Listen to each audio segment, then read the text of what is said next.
podcast like it. Just podcast like it. Podcast like it's 1999. Podcast like it. You want a podcast like it? Podcast like it's 1999. Podcast like it. Just podcast like it. Podcast like it's 1999. Podcast like it. You want a podcast like it? 1999. Hello and welcome to Podcast Like It's 1999, the podcast where we look back at the movies of 1999 from our hospital beds here in 2018. Well done. We got 3 of these today, Phil, and I got 3. You're already throwing the fact that we're recording these in bulk? So what? Who cares? Cool. Yeah, I don't Our fans care. love us. I don't care. The fans do love us, yeah. Today, we are doing a movie where a man spends the entire movie in a hospital bed. It's true. Well, not the entire movie. Almost the entire Almost movie. the entire We won't give movie. away the end. He's a very famous There will be actor. spoilers, guys. He's a very famous actor, and this is... Why are you being so cryptic already? I love being cryptic, even though, as I say every episode, they've already seen what the episode is. It's The Bone Collector. Yeah, we also throw to it at the end of every episode, too. There's really no surprises on this show. And, well, there is... Well, in terms of who our guest is? I guess you already know, because it says The Bone Collector with Danielle Savre. Yeah. Nice to see you, Danielle. Thank you for joining us. Of course. Thanks for having me. Danielle is an actor. She is an She actor currently starring in ABC's hit series, Station 19. She's so And to happy be right honest, now. I wish this was a video one. And I gotta She's so happy. tell you guys something. I don't think Phil's ever mentioned that he's a writer on ABC's Station 19. I don't... Yeah, but that's not intentional. That's I don't, fine. I mean, It's cool that you haven't. It's a cool thing that you just sat back. This is... I just Yeah, I've sat never back heard and you say it on any of the podcasts, on any of them. Yeah, I guess we haven't No, talked about what we're working on really in general though. Except for our guests. We talk about what our guests are working on. We don't generally talk about what we are actually working No, on. I never talk about what I'm working on. That's what I'm saying. But on Tuesday, something's going to be announced. Whoa, shit. Check it out. The weird thing is this isn't going to It'll drop around but the time that you just... But so if it doesn't gets actually weird. happen, even though it's supposed to happen, it'll Oh, be really God. You just- humiliating. Did you jinx this? It's been a 9-month process. It's been awful. Danielle, let's talk about you. Yeah. Mm-mm. I just think it's cool that Phil's never mentioned it, but he is a writer and a producer on Station 19, and Danielle is one of the stars. Yeah. She is. Maya Um, Bishop. Maya Bishop. My Bishop, of course. Of course. Of course, everyone course. knows. Danielle, just by looking at you, Uh-oh. you look like one of the younger guests we've had. Oh. So That's probably... Yeah. so I'm trying to think of all of our guests, but yeah. yeah. So Well, how- until we do my kids for Elmo's Adventures in Grouchland, you probably will be the youngest. So we do ask, Let's go. are we Okay. going to do my kids for Elmo's Adventures in I hope so. Grouchland? I think we have to. That's a great idea. It's a great They don't idea. even feel Elmo. The question is Oh my that we God. always Yes. pose to the guest is, where were you in 1999? But I'm guessing in kindergarten. No. Oh my gosh. Thank you. Wow. I take that as a huge compliment. Well, you know, Just- real charmer. I was 11. I was 11. So I I was was right. in 11. 6th Wow. grade. I think 6th grade, 5th or 6th. So 5th or 6th? Wow. Yeah. That makes me feel really old. You just had terrible parents who let you watch The Bone Collector? My mom let me watch a lot of like dark movies. Like I didn't- So Silence you of the saw this Lambs. in 99? Oh, I saw it in 99. And Wow. I saw Okay. a lot of dark Cool. stuff. Good She for was a you. psychologist. I don't know. I think she was like using me as an experiment or something. Learning stuff. Yeah. My mom wasn't a psychologist. She has Yeah. no excuse. Neither was mine. Were you guys watching these films? Like dark films Absolutely. when you were Definitely, kids? yeah. I mean, I saw Lethal Weapon when I was pretty young. Yeah. I mean, I remember Same. seeing 7 in the theaters. Well, I And- saw 7 in the theaters, but and I was... Copycat, which is, well, you're a couple years older than me. Copycat. Copycat's a lot like this movie. Yeah, I haven't seen Copycat Um, since it came out. And that's yeah. why I Me bring neither. it up. But Okay. Copycat. So, Yeah. Although, is it? yes, we can get into it. Okay. Well, when we Um, talk about, yeah, But collecting bones. collecting bones. But all right, so you saw it first at 11. Is this Yeah. kind of the genre you tend to gravitate towards? Yes. So what else? Well, where were you living in 1999? Simi Valley, California. God, thank God it wasn't Canada. Just getting But you're really Canadian. bored. No, you're Canadian. You're Canadian. Yeah. And I just listened to the one where you pretended like you were, but you From weren't. Saskatchewan? Yeah, Saskatchewan. That's why I'm like, wait a second. It was I a deep remember. cut. Yeah. I just heard this. Okay. Yes, I'm American, obviously. Whereabouts in America were you from? Just general. I'm from New York. Okay. Yeah, so like when I travel to other countries, they're always like, "Do you know anyone from California?" But now I do. So from Simi Valley, And now you live here. I do. I've You lived know here for a lots long of people time. from California now. Not really. People from California. I think you know more than you. I know than you Rob. think. From San Francisco. There you go. That's right. I know a few others. All right, so Okay. I'm going to continue going with this. What other movies in this kind of genre are you into? Ooh, I don't know. The Angelina Jolie genre? I was going to say, that's why I looked at it's Phil. I more was like, like it's the Angelina Jolie It's more genre? the serial killer genre. No, I know, but Oh. she's a There's big a Angelina Jolie Oh, is fan. that kind of where this came from? That I think is where like I felt like why I love the film so much. Because when we realized when I narrowed it down to which one I'd want to come in on, they Yeah. were basically all Angelina Jolie She films. was like Pushing Tin She had an or unbelievable year. Girl Interrupted. Girl Interrupted. Yeah. That's She had a great funny. year. Yep. And this was the first year she did anything theatrical. Mhm. She did Gia in Yes. 97. The HBO movie. TNT, I believe. Pretty sure it's HBO. We can look that up. And All right. I mean, I can do that right now. or maybe it's just because the Golden Globes were on TNT. And then in 98, she That really might be. didn't do much. And then in 99, she has these three She blows up in a big Blows way. up. really big movies. Mhm. Obviously, won the Oscar. But Yeah, also- we're gonna have to have a discussion about that. yeah. Me and Phil are probably going to get into it a little bit. Well, we already got into it a little bit about this. About Well, Angelina Danielle Jolie. believes that she rightfully deserved this Academy Award, and That was a tough year. this is what I'm saying. I mean, this was a tough year. It was a lot. There were a lot of great performances. This is what I'm saying. Um, We'll have that discussion because it's a worthy discussion. we can have that discussion. Yeah, she had a He's gonna really. win. I mean, 99 was a really big year for her.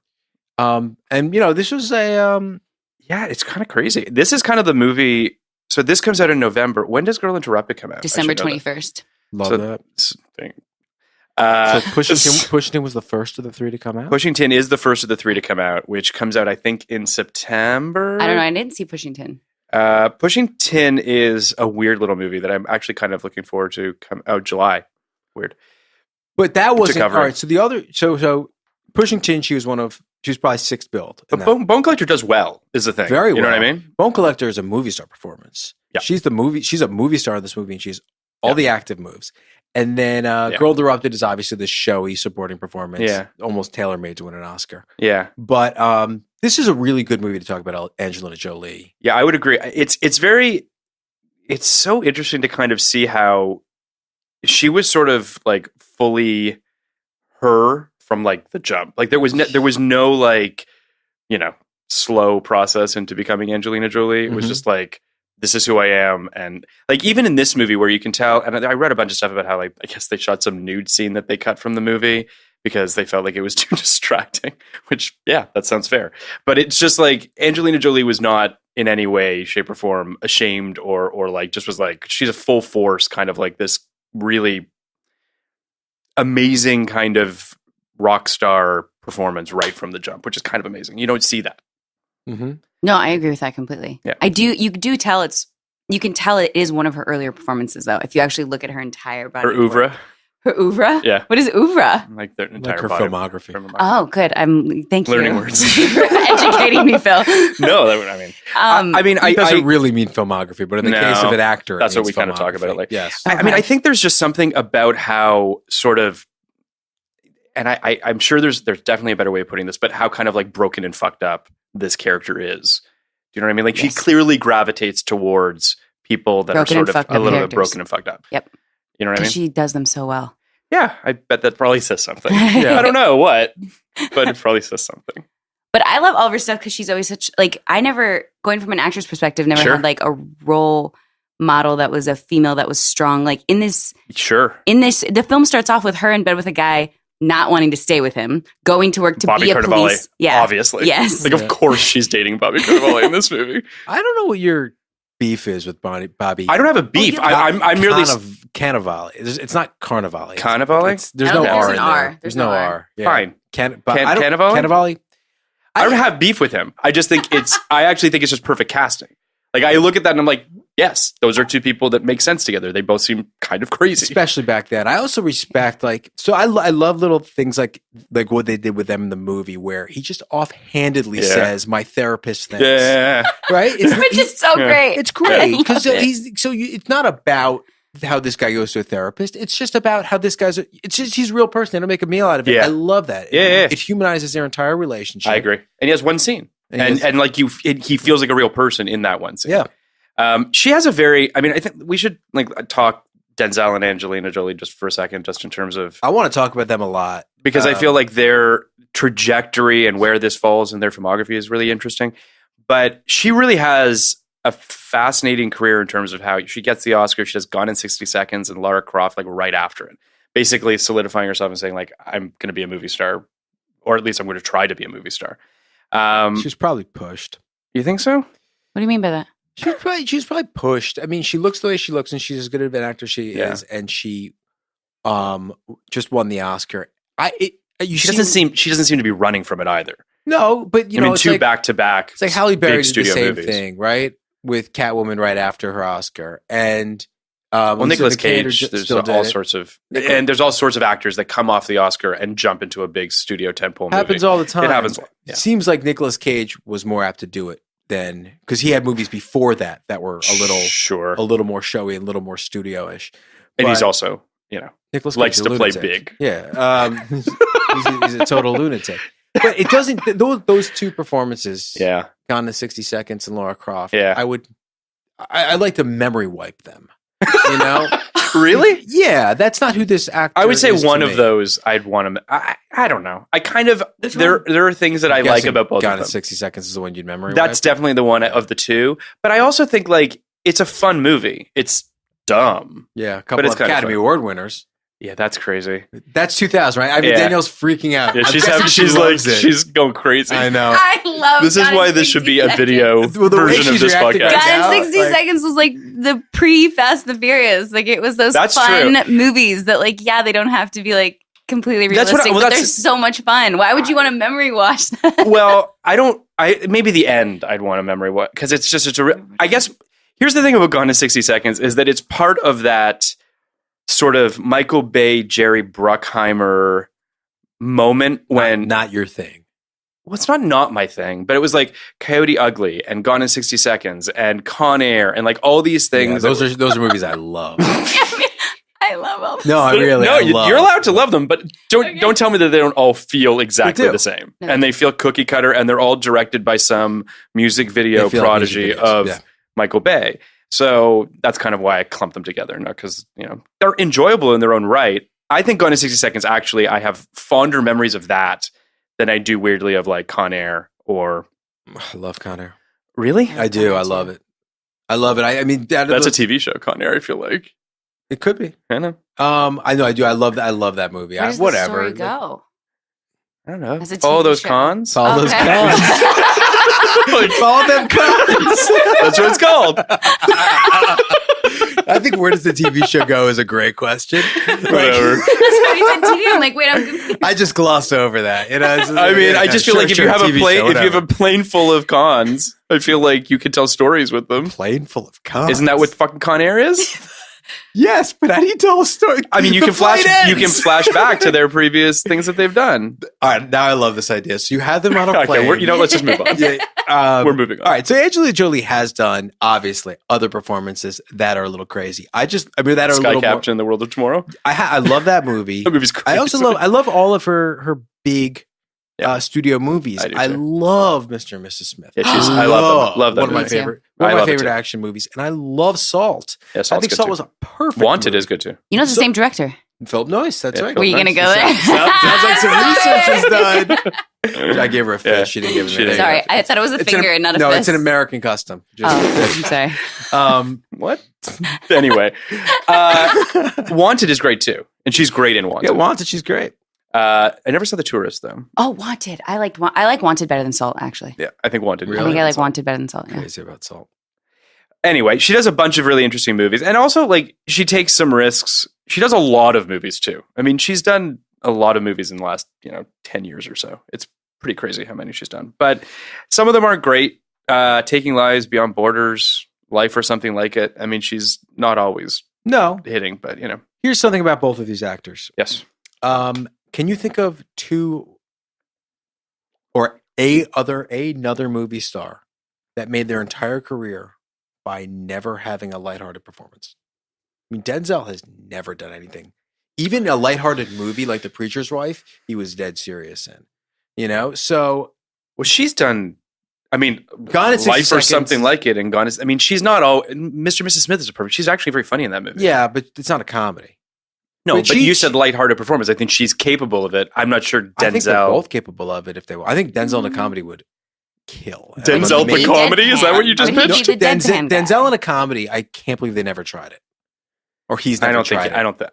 I mean, comedy is scary. Like Bruce Willis in a comedy. No. Like was Red? What is that movie? Red. Yeah. That's one of them. Yeah. But Bruce Willis started as, Moonlighting is a rom-com. I don't think that Denzel, comedy is, I'm not an actor. So Danielle can speak to this more than we can. Denzel's career is so serious, I can't even make the joke I wanted to make because his career's too serious. I was going to be like, have you ever seen Glory? But you can't make that joke. Too serious. You can make that joke. No. Fortunately, I didn't. I said, this is a joke you can't make. Keep that in, Rob. Did it. Definitely keep that in. What are they going to do? But Danielle, I think, can speak to the fact that comedy is scarier than drama, I think. Oh, yeah. Absolutely. Because going for tears rather than going for laughs are two very different things. And I think that takes a real risk. And I'm not saying that Denzel is... No, he's a pussy. I'm not saying that at all. I'm just saying that you have to find the right thing to do it in. And I'm not sure that he's either been offered that thing or, quite frankly, gives a shit. Sometimes I think you also have to just find stuff funny. Like, I read a lot of scripts that, when played by certain actors, are hilarious that I read and didn't think were funny at all. So you have to actually be able to visually be like, I could see that. Yeah. Like, you can't. That makes sense. If that's not written, you're good at doing. That makes total sense. Yeah. But I think Denzel could be funny. I think he's funny in this movie. I think there are times when it's a gallows I literally humor. just went and was like, when is he? I'm trying to think of one. I'll tell you one joke that I thought was really not funny, which was the it's illegal to molest. What was that? The handicap? Yeah. Oh, yeah. Someone wrote that joke down and expected Denzel Washington to deliver it. Which he did. He did. Yep. It's a weird line. Now that you say it out of context, it's very strange. But when I was watching the film, it didn't upset me. Here's the thing, and we're going to have a bigger discussion about the end of this movie because this movie worked for me, and then it crossed a Rubicon and stopped working for me. And it's around that point when they tried to sexualize the relationship between Lincoln and Amelia because we didn't need it. And in fact, the movie worked so much better when they respected each other professionally and personally, but didn't actually. And then they go there and you're like, just why are we doing this? I think it's just because I felt like they forced it on us. Until the finger thing. I was fine until the finger. You mean the end of the movie? Yeah, it was just like, to me, I didn't look at it. I looked at it as respect the entire time. Even though they had that tension, I was like, it's still respect, it's still respect, it's still respect. It wasn't until the finger I also don't love that Amelia's kind of got daddy issues a little bit. And there's a little bit of projecting that onto Lincoln. And then it's like, I kind of want to be with him. It's not cool. I don't get into it like that. I don't think she was molesting him, by the way. I don't think she was at all. I'm just I don't even think it was sexual. I think he was just making a bad joke. Yeah. I'm with you on that. And then and to be honest with you, this is going to be crazy.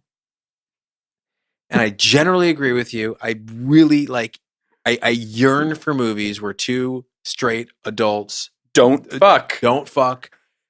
I liked when she grabbed his hand at the end. You liked the hand. I can't even explain it to you. I liked it. I think it was such really issues sweet. With the fucking Christmas scene at the end of this movie. I thought it was really sweet. Where I was like, what? And we'll get into it. I wrote down what the fuck is happening? I thought it was sweet. It was crazy. This is a man who the whole movie was planning on killing himself. And he found something to live for. I thought that was really sweet. We will get into this when we get to the end. That's a beautiful way to put it. I could see that. Again, I clearly don't have issue with that part of it. I take more issue with Angelina shows up wearing some ball gown, basically looking smoking hot, and then you're just and no one's talking about the fact that Michael Rooker and Queen Latifah were murdered. No one's talking about that. Yeah, he's just got a new nurse. Well, no one would talk about the Michael Rooker part, but the Queen Latifah, Thelma takes it and just no one fucking questions it. Right? I mean, it doesn't matter. let's talk about Denzel for a second and where this falls in his filmography a little bit.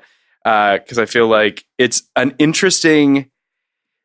Off mic before we started, Kenny talked about how this is... And Danielle talked about how this is a series of books, this Lincoln Rhyme.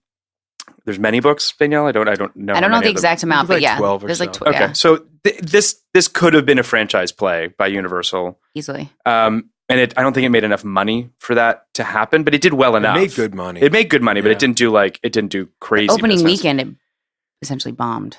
No, that's not true. That's not bombing? No. It opened number 1. Did it? Yes. With $17 million? Yes. Wow. November 5th, 19 years ago. Yeah. That's like... Oh, ticket prices. Yeah. That's like, what is that today? 17's okay. Well, it's like 35. 35, which is, yeah. Oh, okay. In fact, I'm going to... Let's just do this very quickly. 150 worldwide off of over $48 million budget. Like, that's not great. 48. No. 73. Yeah. Where do you get that 73? That's from Box Box Office Office Mojo. Wikipedia says 48. So it's between 48 and 73. Let's say it's 58. It's either double or I got 73, so I think this is multiplier. actually 2 against 1. I think it's 73. That is the way facts work. I will take my lumps and move on. But I mean, listen, point being, say the budget is 55 or 60 or whatever, right? That's still a lot of money for this movie. It's good. But that's a worldwide budget. I get why. Anyway, I think Phil's point about why they didn't make more movies off mic is a lot better, which is I don't want to see Denzel in bed for multiple 5 movies. Like I'm just like, I don't know. If he could like get in the wheelchair, and be a wheelchair guy. Did you say wheelchair guy? Yeah, I did. I said wheelchair guy. Okay. I don't think that's some people say guy. Some people say guy in a wheelchair. Some people hate prepositions. Okay, fair enough. He's a wheelchair guy. I mean, I don't think there's... Sounds like more like a person that collects wheelchairs. Accurate. That's me. Yeah. I have a wheelchair. I mean, I don't think that it's sort of in its own way, and we'll talk about because I think there are Silence of the Lambs comparisons all over this movie. But I think that similarly, Silence of the Lambs works because Hannibal Lecter is trapped for the whole movie, and it is Clarice sort of doing his bidding, if you will. And then once Hannibal is out, man, it's just not as interesting.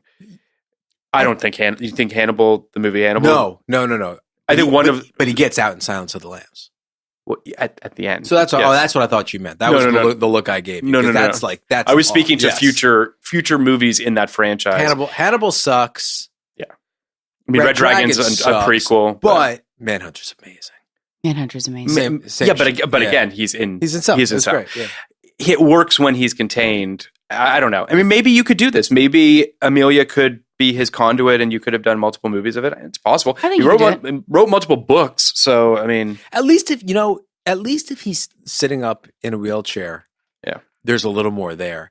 Denzel is literally flat back on a hospital bed in his own apartment this whole movie, and he can't move anything but his finger and his head and his shoulders. Yeah, he's a little weird. He's a quadriplegic. Yeah, but I had questions about that. Why? Well, wouldn't you be on a ventilator if you're a quadriplegic? Because you can't control the breathing of your lungs. Quadriplegic just means that you have no feeling, bad functioning in 4 limbs. So it doesn't necessarily mean you're paralyzed from the neck because he can move that. Yeah. So I guess So I know that from Murderball. I don't remember the documentary Murderball. No, I thought Murderball is a documentary about the Special Olympics. Okay. Oh wait, I do remember this. About guys who played it's basically like rugby on wheelchairs. Yeah. And that's how I kind of learned what quadriplegia meant. So he could be that and be able to. Yeah, I guess I have just bigger questions in terms of the medical stuff in this movie, which we can sort of talk about a little bit because as we get deeper into it. But I just sort of it was a little hinky to me. They didn't really do a deep dive into what he was sort of grappling with. Which is fine. They just kind of breeze past it. But then there's moments where I'm just like, I'm supposed to be scared he's having this seizure, but I don't know why he's having this seizure. Do you know what I mean? Stuff like that, where you're just like, it would have helped to just have a better sense of. But would it have? Like, do you feel like getting all technical about why he was having seizures would have helped you enjoy the film more or no? Kenny just gave Danielle the thumbs up. The short answer is yes, I would have enjoyed the film more if I felt as though there was a medical reason for why these things were happening. Okay. When you've got Queen Latifah saying like these seizures could kill him and they could put him in a coma and this is why he wants to kill himself, and then at the end of the movie we don't talk about that anymore and we don't clear up this disease or disorder and we think, oh, so he's just going to have these seizures until he's put in a coma? Maybe.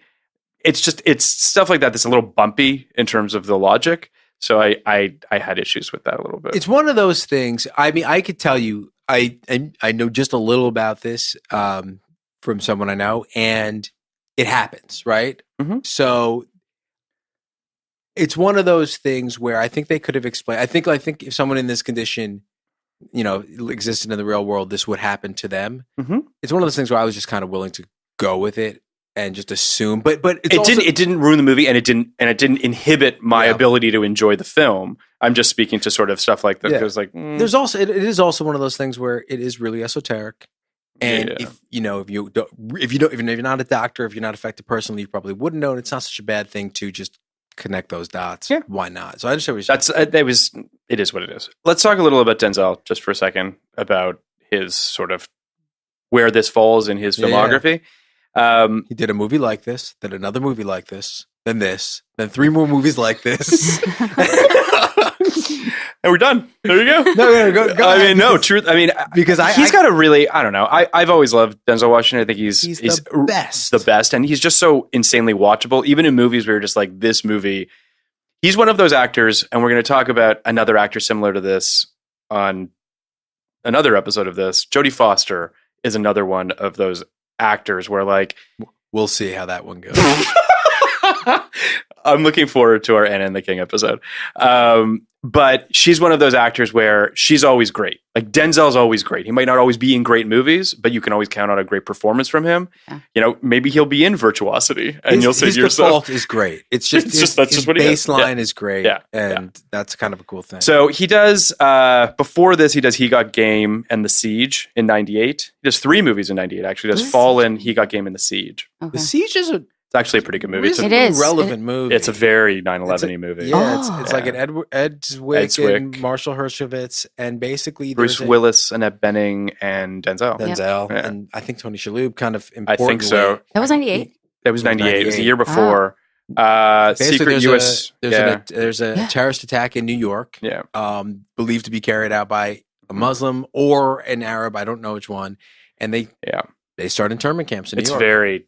for Arabs. Yeah. And like Tony Shalhoub is like, I think Lebanese or half Lebanese, and his kids get put in it. He's an FBI agent. So it leads to a declaration of martial law in New York. That's one of those movies that's like creepy how prescient it is a little bit. Not prescient. Not to make the worst bridge of all time, but like and I do want to talk about Denzel, but one of the coolest that's the worst word I used. One of the most interesting things is this movie literally starts with a shot of 9/11. Shot of, what are the towers called? 2 Twin Towers. The Twin Towers. Uh-huh. Shot of 9/11. You really do you want to do that again? Yeah. No, I don't want to do it. I don't want to do it again because like I am genuinely flustered when I talk about this, and here it is. But you're also a New Yorker, so I can imagine it's a very different thing for you.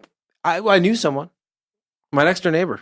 Really? Yeah, died in 9/11. He was in the Twin Towers. It's kind of crazy, and like a lot of people did. But it's just I don't know. There's this real life pre-crisis thing that we have, and I for whatever reason I watch a lot of movies from before 2001 in New York, and I never really made that connection. But like you watch Manhattan, you see him. You watch Working Girl, you see him. You watch this, you see him. It's in the credit sequence of Sex and the City. I mean, it's like it's a staple of the city. I mean, you watch an episode of Friends, it'll be an establishing shot. I mean, and that shot of Lower Manhattan. Yeah. That kind of Wall Street, Lower Manhattan thing with the Twin Towers is such an iconic shot. I have that in my house. I mean, that's just so that's kind of an interesting thing, and it immediately dates this movie for me. I think this movie looks very dated. Not to move past Denzel because I don't want to talk about him too. Yeah. But. No, I mean, I think that I don't know. I actually didn't find it that dated in terms of its aesthetic. I thought it looked like it could have been made in the mid 80s. No, I didn't feel that way. Oh, what are you going to do? I mean, I actually thought that. I agree with you, Kenny. Thank you. I think that. I'm sorry, Phil. Jesus. It's going to be like that, huh? Well, I watched another. Feels like I write episodes with you in them. Yeah. You want any lines? No, I'm kidding. I think that Philip Noyce has really great. I think he has a vision. I think his stuff looks really slick.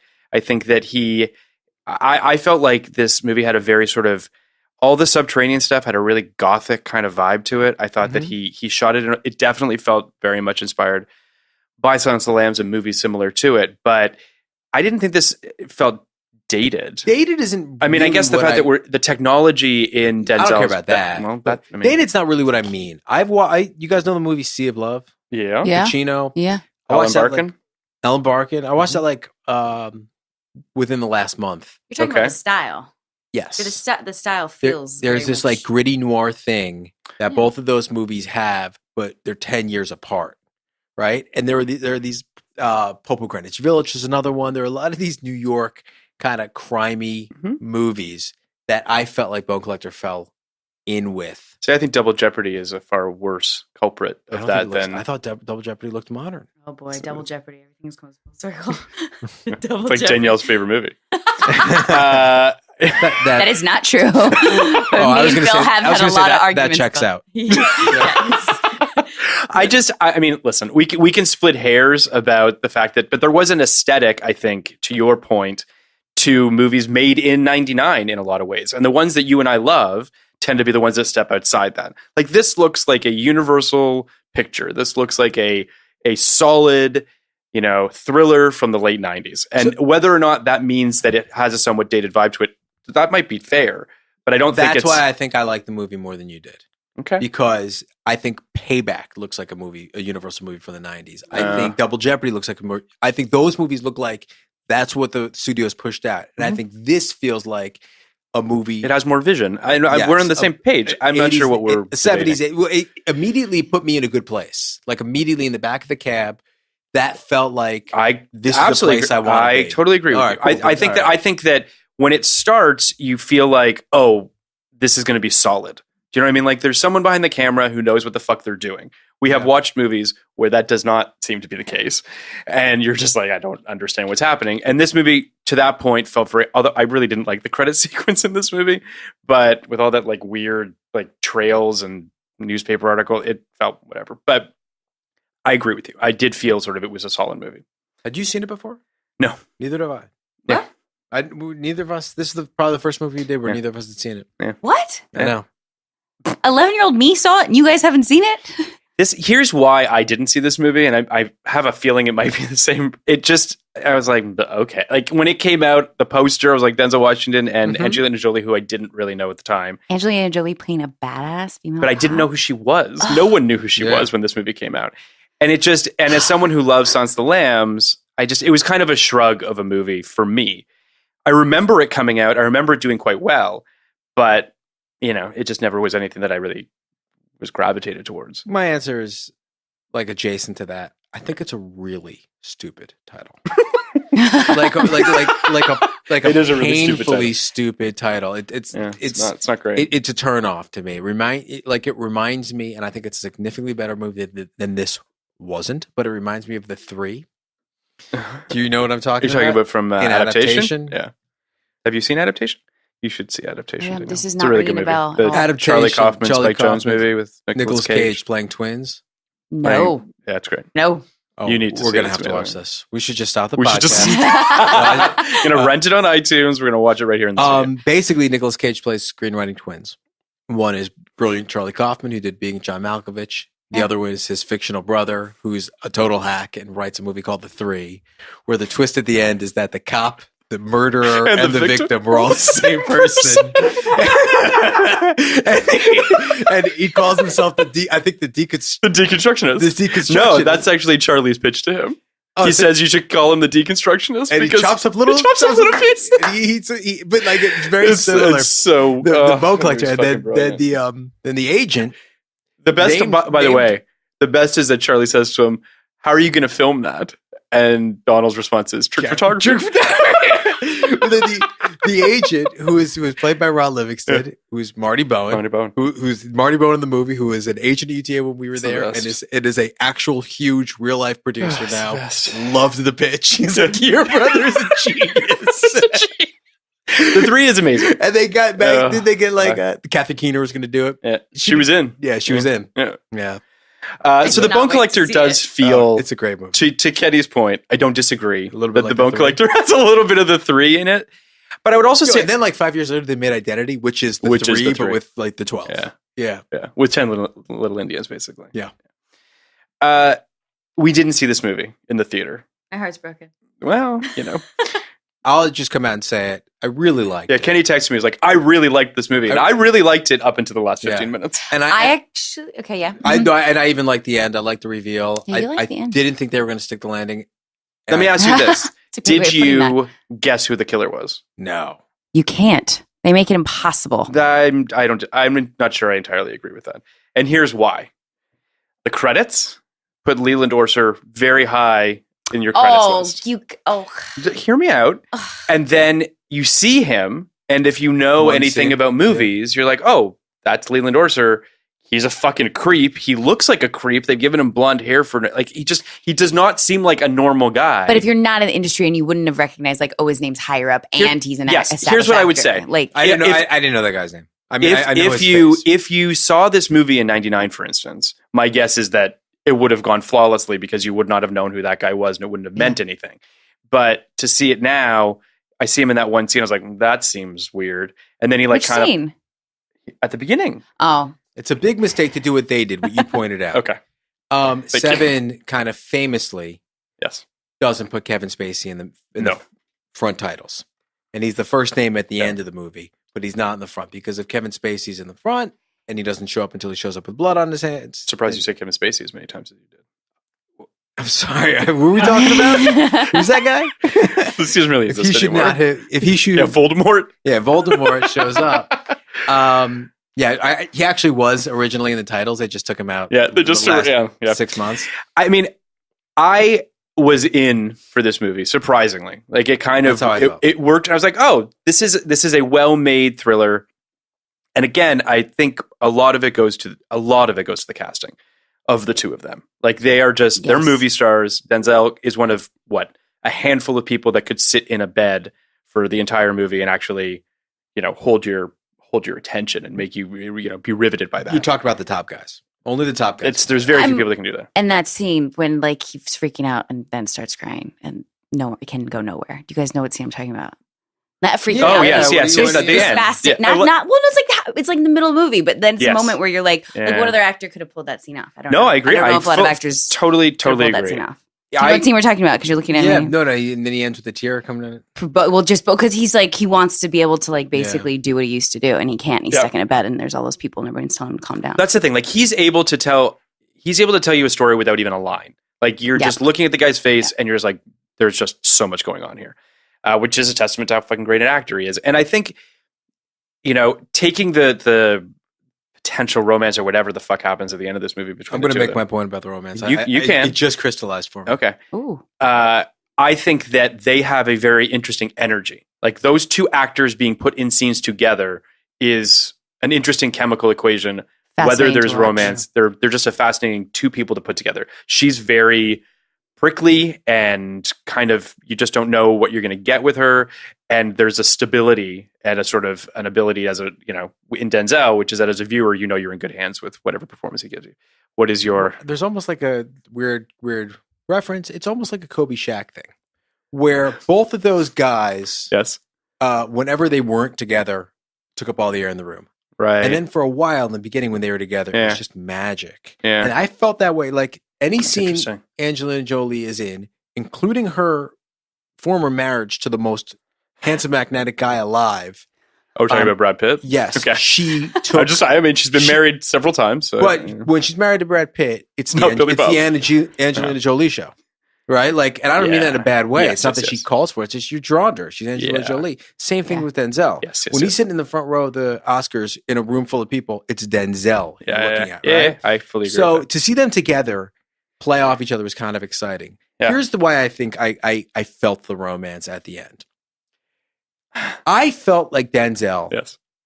even confined to a hospital bed and only moving his head for the most part, is still incredibly charming and is incredibly attractive in that state. Yes. If he was able-bodied, there would have been a romance. 100%. You put those two people together, you can't deny that almost, right? Yeah. And I wouldn't have liked it as much, though. It may have been. I also feel like it may have been a different Angelina movie, Jolie is a ridiculously sexual Sex human. on a stick. Yeah, like she is sex personified. Less so in this movie, even though just like she wakes up and she's the most beautiful woman in the world. She just after my wife. sex. Yeah. But she good. Which is literally you can cut that out, Rob. No, I did. I said that to her right after the movie. I think she my wife thinks Angelina Jolie is the most beautiful woman alive. I mean, she is. There are moments. Here's the other thing too. When she smiles, it's crazy. It's like the wattage of that smile is fucking nuts. Because she never does it. That's the thing. Yeah. She does it like 4 or 5 times in this movie, maybe. And it's just like, it's crazy. And she doesn't do it much in her career. Like she just doesn't. But when she does, you're like, my God, it's crazy. I wish she were Julia Roberts or Meryl Streep. I wish she was in What? a Could have been if movie she or tried. two. I just wish she was in a movie or two every year. I wish we had hundreds of Angelina Jolie movies that we could Those work with. Are behind us. Yeah, and she's obviously kind of moved on to a different thing now. Yeah. But she's an amazing actor. She's like one of the best we have. So she's agreed. And she's also just she's just a very interesting person. If nothing else, she's just a captivating human being that you just want to be watching, even if you don't know what the hell is going to come your way. It's pretty amazing. I'm going to give the synopsis of this film. I want to make one more point about Denzel that I meant to make earlier. Okay. I think Denzel makes movies in 4 buckets. Ooh, okay. All right. What does that even mean? 4 kinds He's of going movies. to explain his Oh, buckets. explain. 4 Okay, movies I'm ready. I think Denzel makes movies in. Uh-huh. Historical drama. Yep. Sure. Heightened crime or thriller where he's playing a smart, righteous cop. Mm-hmm. Uplifting feel-good movie, often about the Black experience in America. Yep. Deeply flawed protagonist. Those are the 4. I don't know how many deeply flawed protagonists he's played. More than you think. Well, did he just I'll throw them out to you. go? He got game. Sure. Deeply flawed protagonist. Training Day. Sure. That was the one that I could think of off the top of my head. Inside Man. He's not a good cop in that. He's not a bad cop either. He's sort flawed. of, he's in the gray. Okay. Deeply flawed. Deeply flawed. I'll give you flawed, but deeply is where I'm bumping on. And I even think you can throw Malcolm X into that too. So, all right. I mean, I hear you. I don't know that those buckets, the first 3 buckets felt a lot more crystallized. and I think you can throw Fences into that. I think he's done. I think a lot of his really interesting performances, come from this deeply flawed protagonist type thing. I mean, I think he has made a lot of very interesting movies, and he does make interesting choices. And I think he's one of, unfortunately, the few like bona fide African American actors that can basically open any movie. It seems, So American Gangster, deeply flawed protagonist. I did not like American Gangster, but it's fine. I'm not saying you're wrong. I just don't think he's. I mean, I guess yes. I'm not saying that bucket doesn't exist. I just think that the other ones felt a little bit more there were more examples of that. Nothing light for the most part, which is no, he doesn't really do light. I don't want to see him do light. I think I've thought that through since you guys brought that up. I don't want to see him do. Don't you think he could be like? Don't you think he could be like a De Niro? Like how De Niro late stage? No, because De Niro's like grumpy. Meet the parents. That's what's De Niro. funny about him. Meet the Grumpy. Meet the Grumpy. Don't you think he could be like a Meet the Grumpy? Like a Meet the Parents De Niro, or like a anger management Jack Nicholson. Here's why I don't want that to happen. To agree with Danielle, is that those careers have just become that. Like De Niro does the occasional like Silver Linings Playbook or a Jackie Brown or something like that, where he plays a supporting role and he's playing a dramatic thing. But for the most part, I feel like he's just kind of now a weird kind of comedic actor in a weird way. I don't want to see Denzel kind of devolve into something like that. And Jack Nicholson isn't in many movies anymore. He's not. He's basically retired. But he basically is still playing Jack Nicholson. Like when he's been playing that since The Joker, for all intents and purposes. That was kind of the moment where he's like, "Oh, people just want me to play this role." Yeah. Although I guess As Good as It Gets is a little bit outside that, but I don't know. It's still a light movie. Nicholson's not. It's weird. I because Blank Check has done a James L. Brooks miniseries, so I watched a handful of Nicholson performances, and I was like, I don't know. Like Nicholson's fine, but he's not one of my favorites. It's not for you. He's just not one of my favorites, I guess. He's been in great movies. Don't get me wrong. Like, One Flew Over the Cuckoo's Nest, Chinatown, The Shining. Like, he's obviously one of the greatest actors. He's just not one of my favorites. Well, no one's ever going to play it like him. It's like Christopher Walken. That's how I feel. Yeah, I guess that's true. And you're never going to get it. Denzel has too. Yeah. That's true. I agree with all of that. Yeah, I do. I love a guy like that who has that thing that can be transferable to a lot of different kinds of characters, kinds of roles. I mean, De Niro is a perfect example of this. Pacino, the fact that like De Niro has the range he has without having virtually any range. Pacino too. Yeah, Pacino too. Yeah. Pacino I think has a little more range than I do those guys, but a little bit more, yeah. Yeah. Or had. The synopsis of The Bone Collector. Oh, synopsis now. Synopsis, yeah. An hour into this podcast. Policewoman Amelia Donaghy? What? I think it's Donaghy, like Jack Donaghy. Yeah. When did you watch the movie? Do you know how to perform? They don't say her name that often. It's a scene in the movie that happens twice where they call her Donahoe, they call her like all these names. She goes, it's Donaghy. Yeah, like Jack Donaghy. Yeah. Fine. She has to correct them twice in two separate scenes. All right. Sorry. That was awesome. Jesus. Is in hot pursuit of a serial murderer whose calling card is a small shred of bone extracted from each of his victims. Unable to decipher, and this is another thing, they never fucking explain that whole thing, which is the goddamn title, and they don't explain it. What's the name of the book? It's based on the book. Oh, you're saying they never explain why he's collecting bones? Yes, I don't. I agree with you guys. It's based on the old, right? But what the fuck is Leland Orser's reason for doing it? I agree that they never touch on it, and I'm sure they were going to if it continued on. All right, there is a reason for him to do it. It's not the best, but there is a reason that he does it. It's because Leland Orser purposely is trying to put together a convoluted puzzle that's very, very difficult to solve to prove that Lincoln, Denzel Washington, is not as good as people think. I hear you, and that's a great explanation that the movie should have done a better job explaining. That's what it is. It's so. I mean, it's an explanation. I don't know if it's a great one, but it's so convoluted, and it is. He's trying to show that Lincoln Rhyme isn't that great a cop. He's trying to discredit him, which is stupid because of that he's what trying to do it now that he's a quadriplegic, and also now that he's out of jail. It's a little Cape Feary, right? So there's a little bit, a very little bit, but there is this like a little bit Cape Feary. But I guess that's why I kind of liked it and thought it stuck the ending, because I think it was so ridiculous and convoluted. But they went the extra mile to even put this bow on it that I'm like, if a movie like this, especially a serial killer movie, I could just, if you give me something, I'm cool. If you give me some reason, I can move on. Like, I love why is John Doe killing based on the seven deadly sins? Because he's a crazy person. Yeah, because he's a crazy person, and that's it. Unable to decipher the cryptic clues the killer leaves behind at the scene of the crime, Amelia calls upon quadriplegic forensic criminology expert Lincoln Rhyme, played by Denzel Washington, to help. Wait, it says Amelia calls on him? I know. It's not really the way it goes. That's completely inaccurget. Well, she doesn't call on him. He calls on her. All right, listen. This is Google. You can fight Google if you want. I will. I'm going to fight Google. Did not write the synopsis myself. Sorry, continue. With Amelia acting as Rhyme's able-bodied go-between, the pair piece together disparate clues, hoping they will learn who the next victim is. The Bone Collector opened number one on November 5th, 1999, with $16.7 million, beating out The Bachelor and The Insider, which also opened that weekend. Wow, it beat The Insider. Spoiler, The Insider didn't make very much money. I didn't know that. It's a great movie that no one went to see. That happens a lot, though. Yeah. Did The Bachelor beat out The Insider? Yes. Ugh. I don't even know what The Bachelor is. We should have seen Trump coming. The Bachelor is... I love that you tied that to the presidency. Chris O'Donnell and Renée Zellweger, I believe. I don't know if it's Zellweger. Definitely Chris O'Donnell. Pretty sure it is. Let's find out real quick. I'm pretty sure it is. Jesus. Is it Gwyneth? It's not Gwyneth. It's Renée Zellweger. I'm like 100% sure. Yeah, it's Renée Zellweger.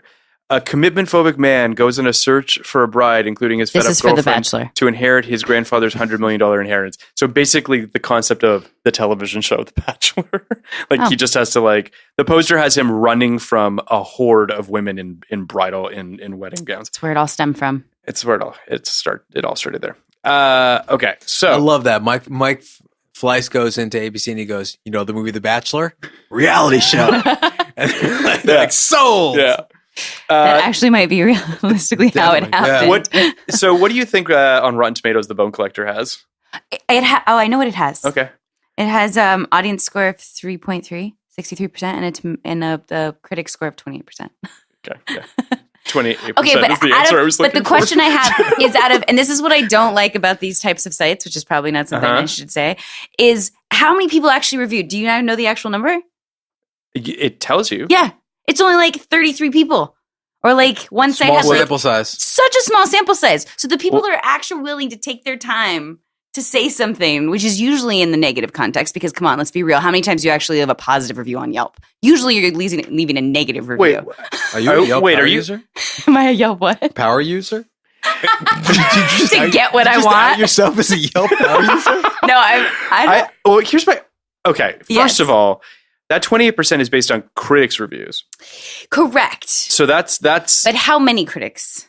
Well, we can tell you. Yeah, tell me. I would like to know. Okay. It's a small sample size. I get very passionate about these things. It's not that small. I can see. That's the point I'm trying to make. This movie was seen by probably several... Anyway. It's not about how many see it. It's how many people reviewed it. And out of the people they have to review it. It's a Universal Pictures movie. It's a major tentpole movie. They should review it. I could see why a reviewer would give this a negative review in 1999 because it's not a particularly... there are 85 critics that reviewed this movie. No, not critics. I think 85 people reviewed it in general. I say 30. I say 33. Right? And that's 2 against 1, Phil, and we win. So that's not. It says all. It says all critics. That's how we work. All critics. No, you're right. I'm sure you're right. You're looking at it. I mean, you have it in front of you. I'm an actor. Critical reviews are just something I'm very passionate about. But all right. So the whole premise for this, but when it comes to the details of it, guys. The premise of this podcast is that this was an incredible movie, or groundbreaking movies. This is what we need on set. We need Kenny on set. We need you do this on Kenny set. Can be the moderator. I can be had for a price. Yeah. Call my agent. But the premise is that this is a groundbreaking year, right? Yes. This is not a groundbreaking movie. And it's a movie that's done what a lot of other movies did. Notably, I think this has a lot of the same DNA as Copycat. Copycat actually ends the exact same way. Would you say it's a copy of Copycat? I'd say it's a copycat of Copycat. I like what you guys did there. But Copycat. I just keep saying Copycat. Copycat. I love Copycat. Copycat. Has it lost all meaning? Can you believe that there's a serial killer movie called Copycat? You like it? It's a good movie. I don't know enough about it. Do I know Copycat? Who's in Copycat? Sigourney Weaver, Holly Hunter, Stuck in the and Harry Connick Jr. is the killer. Stuck in the. She can't leave. She's a recluse. Oh no! I thought she had a disease. She has a disease. No, she's agoraphobic. Agoraphobic. Yes. Yeah. So she's a recluse. Recluse and agoraphobic are so different. A recluse is just a person that's antisocial. That's me on the weekends.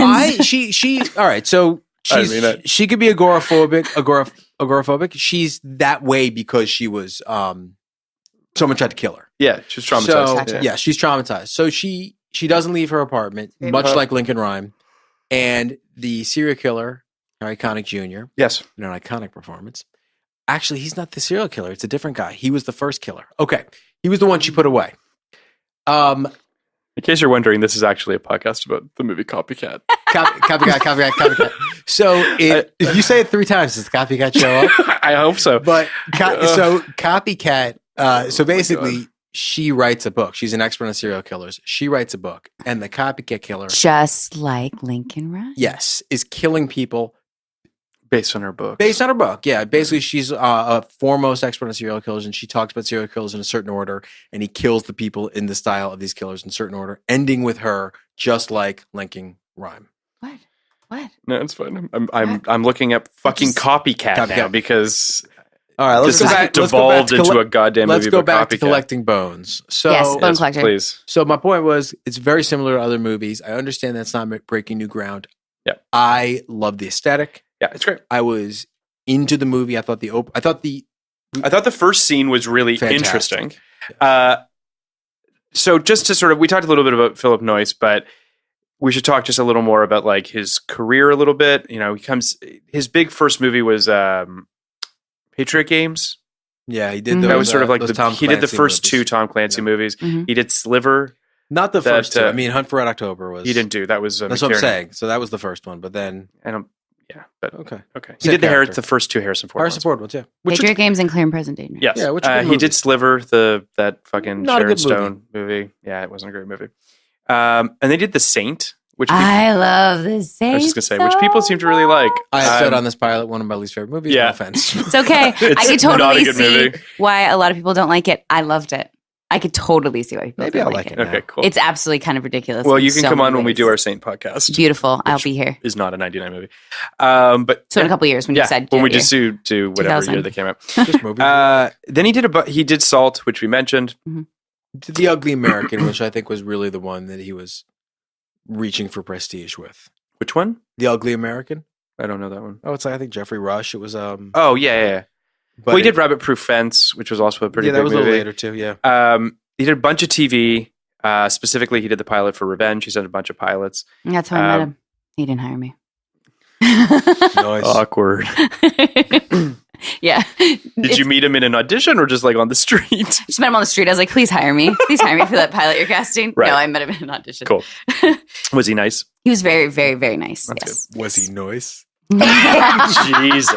Oh my gosh, that was I can't so believe good. you missed that. Said it I right loved there. It was just, yeah. You haven't noticed me just saying noise all episode. Just like noise. Jesus. Have you been? I haven't even noticed. No, And then he did he's been doing it on the slide.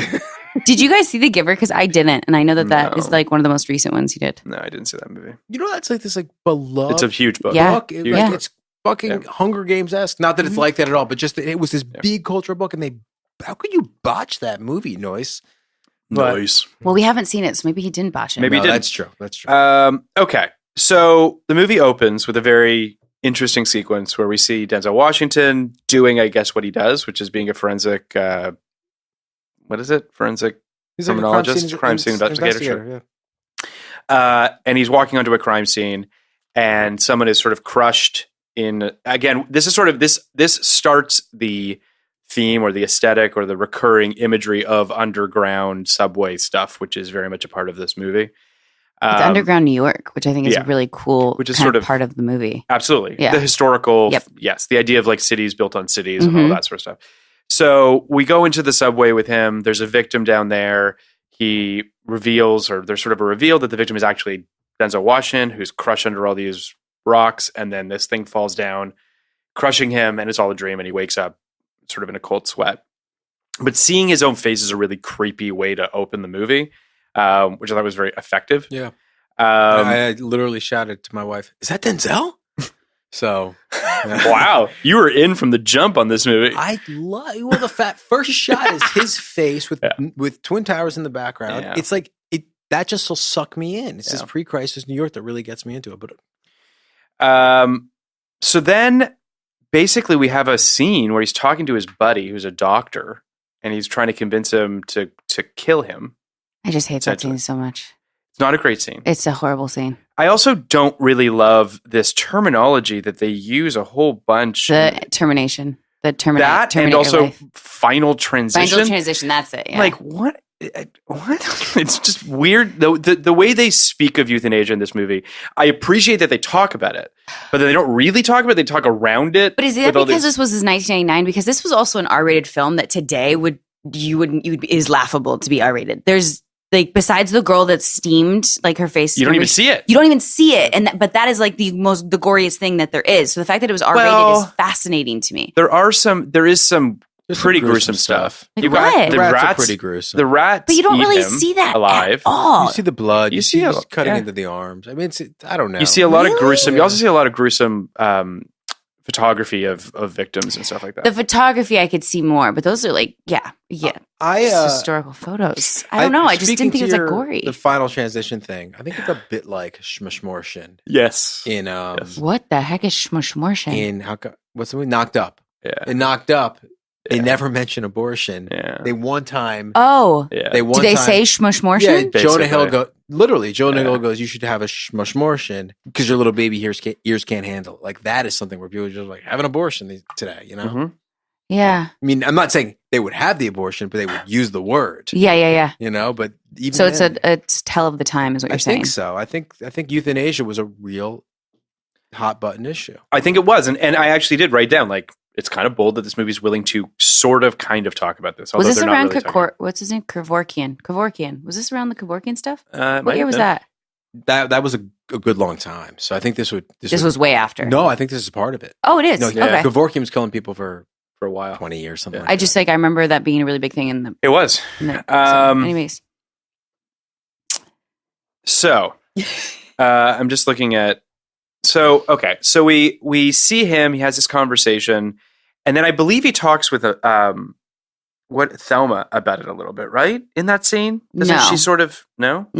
Okay. They never talk about Danielle, it themselves. Would you like to? Yeah. Do you want to do that? You want to do enough? Yeah, sure. What happens? When was the last time you saw this movie, Phil? Oh my God, I saw it like last week. Oh, you've had to watch a couple in between though, because you're doing a bunch of podcasts. Yes. So that's why. No, he never talks. She talks to Angelina Jolie's You want to talk character. about Anywhere But Here? Have you done it? Have you watched it? Yeah. Yeah, me too. What movie? We're doing Anywhere But Here. I don't even know what that in movie 4 is. weeks on this podcast. In 4 weeks. Susan Sarandon, Natalie Portman. Yeah. I don't want to give anything away. Oh my gosh! No. What the fuck was that? I thought it was a movie I was thinking of, and then it wasn't. Yeah. All right. That's all. So after that, we then meet Angelina waking up the next morning. They talk about it. Angelina Jolie and yes, Queen later talk about it. But yeah. But so she wakes up with Bobby Cannavale, Booby Carnival, and Carnival. and they have a great scene, which like crying. We got him. You say Booby Carnival, and that's all it takes. It's a flashback to the last Booby Carnival. Oh man, it's crazy. And they have the great scene that we spoke of earlier, where we learn a lot about these two characters very quickly, and it's good writing in that scene and good acting in terms of and just so much about her, telling a lot about her, a lot about him. That's great. Then what happens?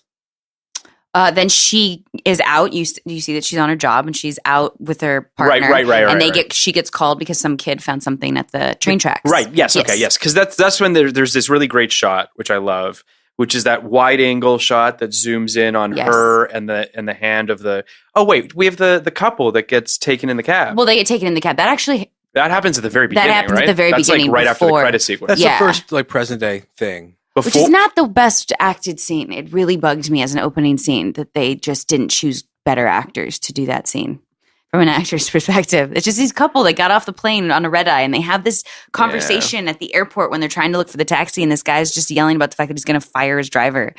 It just, I didn't like the scene at all. Yeah, there's definitely... I was like, kill him, just kill him. They're definitely like old, rich white people. They're just like, they could die, and I'm really kind of okay with it. Which I'm sure they did on purpose, too, because then, I mean, I guess, but still. Because you can't kill the kid at the end, like the little girl's got to survive. They come close. They do. But you kill the old man, close. you don't want to kill the grandpa. So they each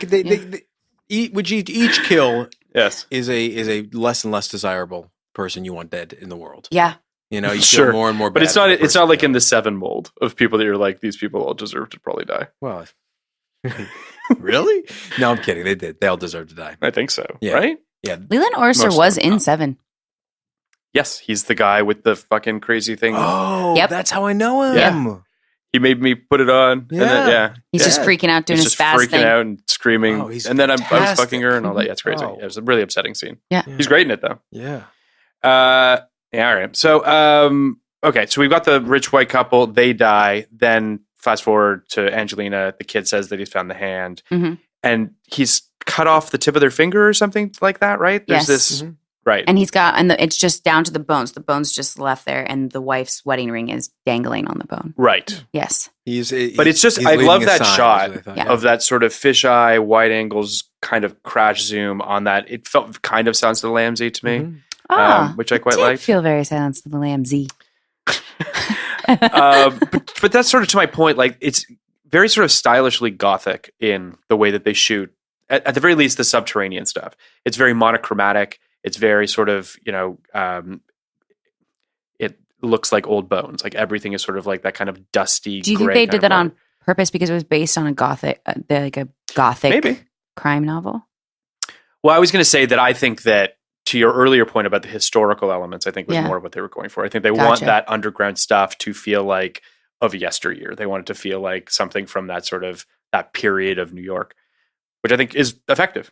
That's one of the themes of the movie. Yeah. Right. And I old bones, bones, a person's bones, or the I literally thought you were just going to stutter bones like 5 times in a row. You're like bones.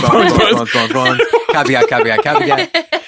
Jesus. I think sometimes themes are like love, loss, and retribution. Yeah. Sometimes themes are literally bones, and I'm not even kidding. Like I think sometimes that stuff matters. Oh, I get what you're saying now. It matters to just put that in your head over and over again. The old bones of the city, the bones of the city. His. Bones. Yeah, I wish you all could have seen that. His bones. Just bones. That's always. Yeah, and I think that is a conscious decision. Yeah, I think it is too. I mean, I do think every character of the movie has bones. It's true. So that's true. That checks out. I think that part of it too, and we talked about this a little bit, but just sort of the ancestry of the city, the history, all of that, all feeds into this thing that we're talking about. Anyway, which it is a beautiful aspect of the film. It is. Yeah. So it's at this point that Angelina is brought to Lincoln, correct? Or Lincoln is then Ed O'Neill comes into play and he brings the case to him. And Ed O'Neill's must be the one that brings him because Michael Rooker, yes, he hates her. He plays. By the way, Ed O'Neill and Michael Rooker playing basically the roles that they all like. This is prototypical of the roles that they played. Just like Ed O'Neill is always a blue collar cop, just a blue collar New Yorker, and Michael Rooker's always like the guy that's an asshole that you can't trust, who's like smug. Yeah, they did play this very stereotypical roles. But anyway, sorry, didn't you? No, I think Ed must bring her in because Denzel Washington character doesn't. Yes, Lincoln. it is. So it is Ed, they bring her in, Denzel's impressed, as everybody should be, by the way she stops. She stops a train. So this hand is on a track. That's great. That's a great scene. The hand's not on the track, or the body is buried underneath the. No, the guys. There's a thing. There's a thing on the rail. Say it one more time, Danielle.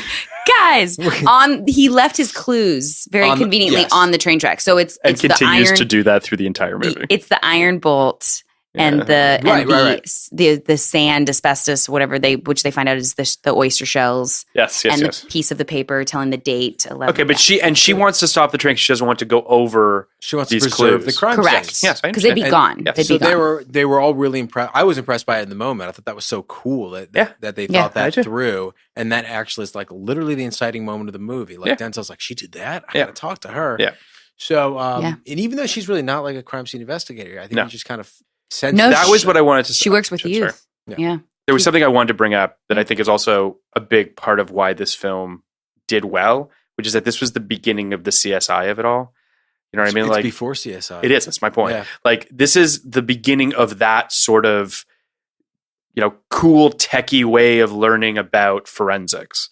And CSI comes out in, I think 2000, right? Really? The next year? So this movie is sort of already kind of tipping towards that. Because I imagine, again, as Kenny and I have said, we didn't see this. Yeah. Didn't see this in 99, but I imagine in 99 seeing some of the cool shit that they were doing in Lincoln's apartment. Yeah. And sort of all that like cool little weird kind of clues and all that, I think kind of leads towards where we're going on the CSI thing. So I think that that's part of why this film I think kind of works as well. Is that CSI is like obviously the most prominent show that this inspired, but I also thought Castle was inspired by this. Sure. And he's essentially an author helping out a cop. Yep. Criminal Minds took the worst elements of this, like the really over the top, gross, disgusting, horrible killers, and made 10 seasons of television. What was that one show? Profiler? Yeah, Profiler was also Profile. Yeah, but that was just that's kind of like Manhunter or like not awesome version. But it's just interesting to see sort of Mindhunter. That the technology catching up with it's that idea of like how do we make a cop show interesting and cool. And obviously CSI figured out a way to do that, you know? So I think people are always going to be fascinated with solving crimes. Yeah. I agree, but I think technology will continue to move forward and it will continue to change the way that we're actually able to do that on television. Absolutely. So every element of solving a crime and putting criminals away is really interesting. Mm-hmm. And this is one element that people didn't really figure out for literally hundreds of years of telling stories. I mean, there's a little Sherlock is kind of like this, to be honest, but a little bit, yeah. Outside of like some, elementary detective-y stuff, this is this idea of let's really dig into the crime scene and make that the meat of our story is kind of new. Maybe the critics were totally wrong.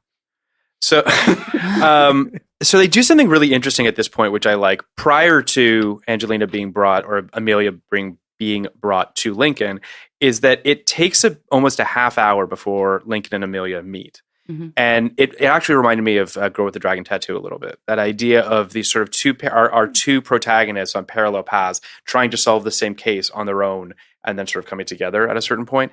Admittedly, it's an hour into Girl with the Dragon Tattoo. But in this, the fact that we take a half hour of seeing sort of these two people and knowing that they're going to collide, I think is actually a great, narrative trick. Something that I thought was a little bit ridiculous is that they made Amelia an ex-model because Angelina was so hot that they were like, we're not going to buy this. I felt the same way, but they almost had to. They kind of had. But just look at her. It's just like, oh yeah, she's definitely a beat cop. Like it's, anyway, whatever. They didn't. The ex-model taking it or leaving it. It was whatever. It's a little but silly, when she though. walks in the dress in the end, it totally makes sense because you're like, oh, she used to be a model. That's why she looks so hot. Or when she's in the frumpy police officer uniform and she still is the most beautiful woman. Well, their of all time. face, my God. Yeah, it's like even when she's wearing that stupid forensic, I think you're talking about the same thing, the forensic onesie that she's basically wearing. I'm like, how are you still hot in this with a headset? And we're like, but anyway, yeah, it works. So this is what I wrote at this point when Amelia and Lincoln meet. I love that Lincoln and Amelia's relationship isn't built for romance. It's built on professionalism and a mutual respect for each other. It's a shame they didn't continue with that. They kind of almost did. Like I would have not have looked at that as a sexual, like anything if it wasn't for the finger shot. The finger shot was the only one. What do you mean? The end of that movie, they are so ridiculously flirty looking at each other. It's not like she's sitting on his lap. She might as well be. That is not true. She's just in a dress, which you've never seen in the whole movie, and she called his sister and was like, you should come see your brother. Eye fucking each other at the end of this movie. You put good music to any scene, anybody can be eye fucking. I'm not really sure what. I'm just saying, maybe. like you can take it that way if you put some music. And then Sting you can have two kicks in at the end. Is it Sting? Yeah. I know. I did like that song though. I don't know. Actually. Anyway, I'm just saying. Did you were you? Kenny, come on, help me out here. Or maybe you're not going to help me out here. I don't know, but I'd like to know. I have the third point of view, which is it was romantic and I liked it. I mean, fine. So then Amelia does something. She measures the footprint with a dollar bill. Yeah. Which is an interesting for scale, which is interesting. It's also interesting because so I was talking with Stacey McKee's assistant, Jen. Stacey McKee, the showrunner of Station 19. Do you write for that? I do. Oh, cool. And Danielle acts on Never mentioned it. Yeah. So Jen is very much into true crime. I don't know if you know this, but I did not. Very much into true crime. And she says that to this day, she still thinks about, she still measures things with a dollar bill because of this movie. That's awesome. It taught her. Cool. Yeah. At least do something to show in a picture. Yeah. In scale. I love that. Yeah. So you go. It's clever. Yeah. There's a little bit too much kind of janky slow-mo in this movie, though, that I don't really love. There's a lot of, it's not done in camera, if you understand what I'm saying. Yeah. No, so, they do it after in post. And it looks kind of shitty. Yeah. Agreed. If you're going to do slow motion, do it in camera. Make the decision on the day. Make the decision on the day. And you can always do some without that. But anyway, yeah. Going from there, because for some reason it's got that idea in my head. What did you feel about the music in this movie? I thought the music was not great. Okay, good. Yeah. The score was pretty generic, and at times, because there's a lot of strings in Silence of the Lambs as well. Mm-hmm. There are moments where you get heavy strings, but it's with this very sort of electronic kind of eeriness to it that they do, and There's moments where they basically rip that off in this, but the score in general, I found it serviceable. Like it did what it was supposed to do. It took me out of it actually sometimes. Oh, okay. Sometimes I was like, this is too much for this scene. Like it doesn't need it. Yeah. I mean, this movie's not really subtle. No. And that's fine. It's called The Bone Collector. It's true. But I will say that I do love that the movie isn't kinetic. Do you know what I mean? I think about the fact that at that time, we were sort of seeing the Michael Bay-ish action movies starting to become much more pervasive.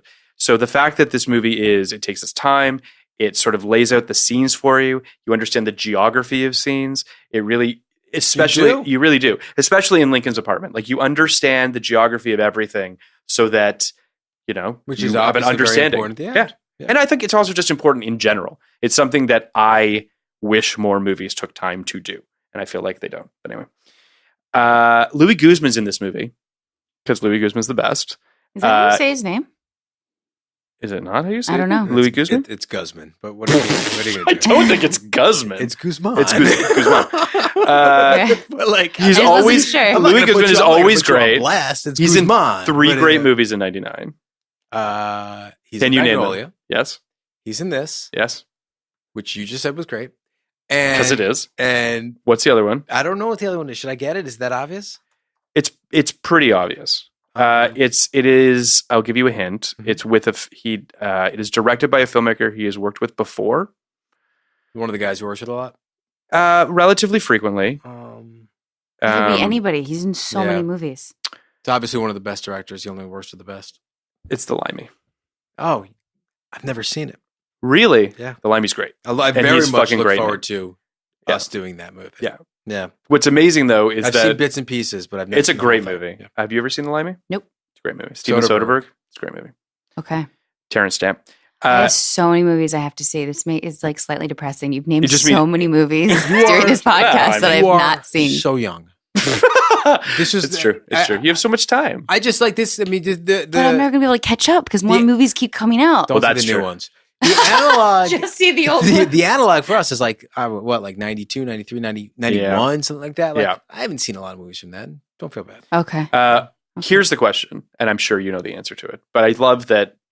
Do you know who Louis Guzmán plays in Magnolia? Kenny? No, I don't, but I should. He plays Louis Guzmán. He plays himself on the kids show.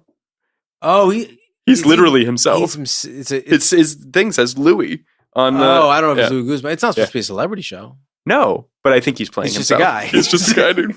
You're right. I mean, he's literally like. You're right. He says when he's walking on, he's like, "I'll take all the questions about milk. Give me all the questions about." It's so. You've seen Magnolia, right? Okay. I was very young, and I do remember turning it on and not understanding it at all. Some people have seen the whole thing and find it doesn't make any sense. I do want to see it again, but I think it's a tremendous movie. I've heard great things. Yeah. It just at that age, it was one of those ones that I was No, just I understand. But Kenny and I mean, we look forward to our 3-part episode on Magnolia. It's the best. One of the greatest movies ever made. It really is. Yeah. It's gonna be great. They do something else. So now where are we at this point? The next beginning. Well, no, so we have a victim at this point. Recurring bit on our podcast that we kind of just trip our way through, stumble through the plot. We don't get to the plot until about an hour in. We do maybe half the first act, and then we're like, and that was the movie. Mm-hmm. We kind of don't, yeah. Because I mean, first of all, it should be said that this movie has a couple victims, but they're sort of staggered throughout it. So the next victim, I think, is it the Steam? The Steam is first, right? So that's the woman. The husband and the wife duo. Yeah, he's buried, finger sticking out. Right. So our next victim is the woman who is okay. Hold on, but she's taken, and what happens to him? He's killed. Right. Right. My apologies. Okay. So the wife of that guy is the Steam. Yes. Victim. The victim. Yes. So they do which I've never, by the way, seen another movie that has killed somebody with steam. No, but I thought it was awesome, and we should do it on Station 19. Well, now you just ruined one of the storylines. But yes, we should really do it on Station 19. Yeah. You guys totally should. I thought it was really nasty. I thought it was fucking great. Though. Yeah, I thought it was in a great way. I've never seen it before. Yeah, that's I why didn't even like, know steam could kill you until I saw it. I was like, horrible way. Yeah. It is one of those perfect little things where you're watching him move I don't know what it is, like an exhaust thing or whatever. It's a pipe. Yeah. Towards her face. Yeah. And you're running it through your head. You're like, oh my God, could the steam kill her? and like, if it can, how horrible would that be? Yeah. So that's kind of cool in its own way. And then they build it up that they actually get to the point where they can almost save her and they can hear her crying and Angelina Jolie hears her crying and then you hear her screaming. Like, it is a great way to suck you into a film that like, oh my God, I'm rooting for Angelina Jolie and these people to save these people. For sure. And which they are unsuccessful at doing for quite some time. Basically everyone except for a child. Yeah. But this is another thing that's great about that death is not showing it makes it so much worse. Yes. Because you are imagining it and what you imagine is probably worse than anything they could have shown you. Yep.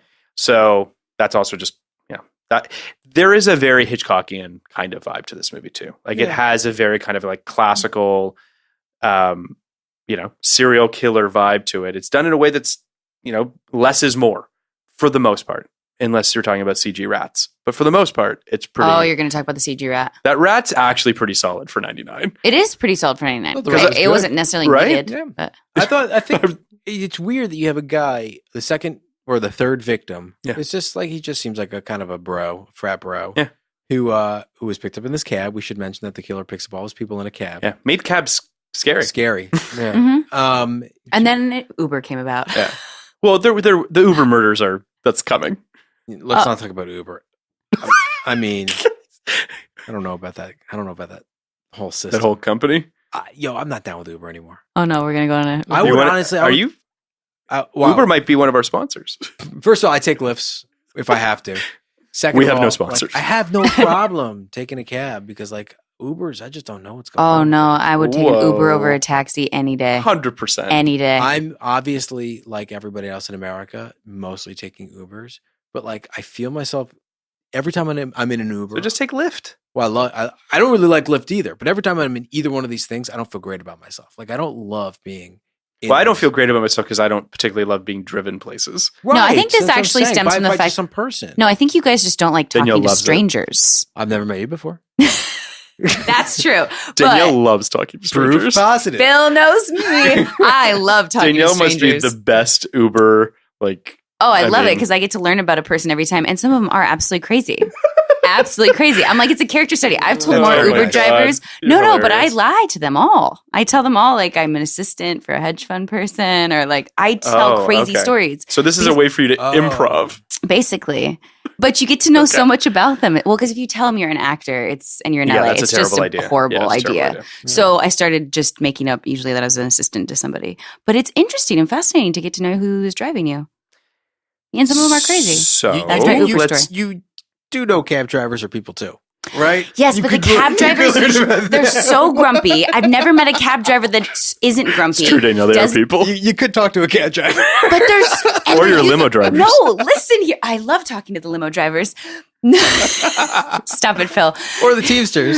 He knows I love talking to the Teamsters. I'm okay with talking to everybody loves talking to Teamsters. Taxi drivers, grumpy. You're amazing on set. You're just like, you love everybody. You're talking to everybody. And I mean that in Thank you. a and really positive way. I don't lie to people on set, at least. I lie to my Uber drivers, but I don't lie to people on set. Well, that's good to know. I just need to make this point is before we move on from the taxi Uber drivers, is that taxi drivers you can't talk to. They usually have a Bluetooth in. They're talking to someone. Half the time I think they're talking to me and they're not. And it's a nasty stereotype. They're grumpy. It's not even a stereotype. It's a truth. So the bone collector. This movie birthed Uber because nobody wanted to take taxis. He kills everybody. He kills everyone in the cab.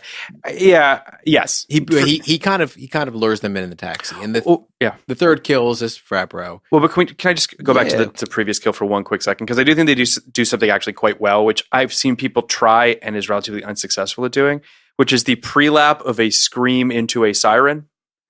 That generally speaking is usually very clunky and surprising. I know this is a very niche thing to say or whatever, but it worked really well here. I didn't notice scream. I didn't notice it either. It was really good. Her scream bled perfectly into the sirens when we then see her at in the steam thing. Interesting.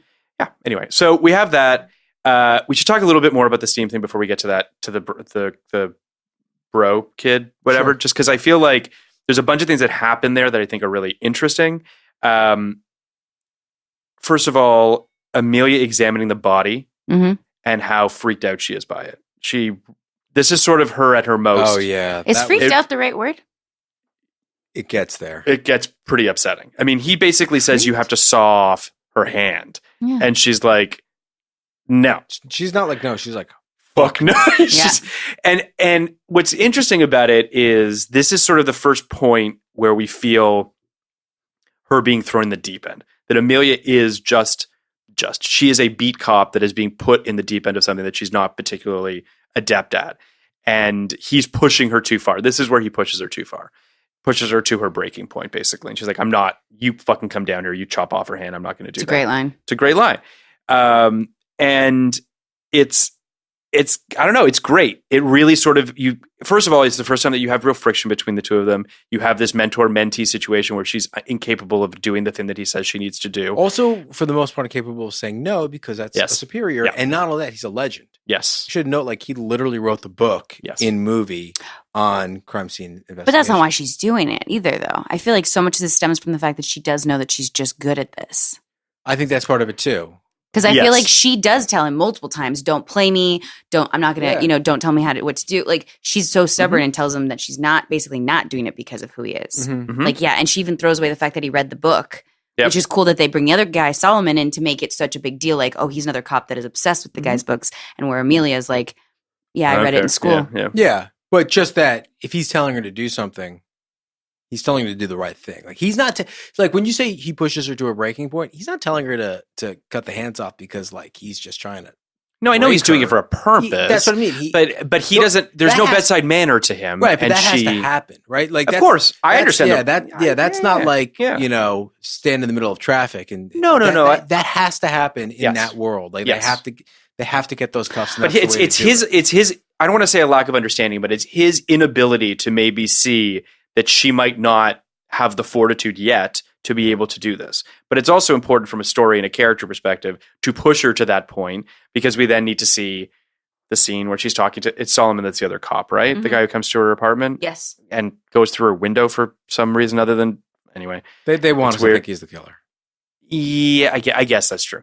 But they have a good scene, even though her apartment is some terrible set deck in her apartment. What? It looks like such a soundstage. It looks like just bad soundstage work. But whatever. It's the hallway. The hallway did when she steps up into the hallway. I know that her apartment she has not furnished her apartment, and that's sort of intentionally so. Which makes production design difficult in general. Because usually that's what they want to do. It just looked very. There's also a story reason.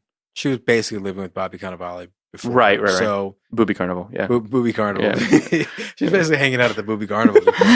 So no, it's true. I'm not dogging. I started this podcast by voicing how much I respect Bobby Cannavale as an actor. And now you're saying Booby Carnival. Booby Carnival.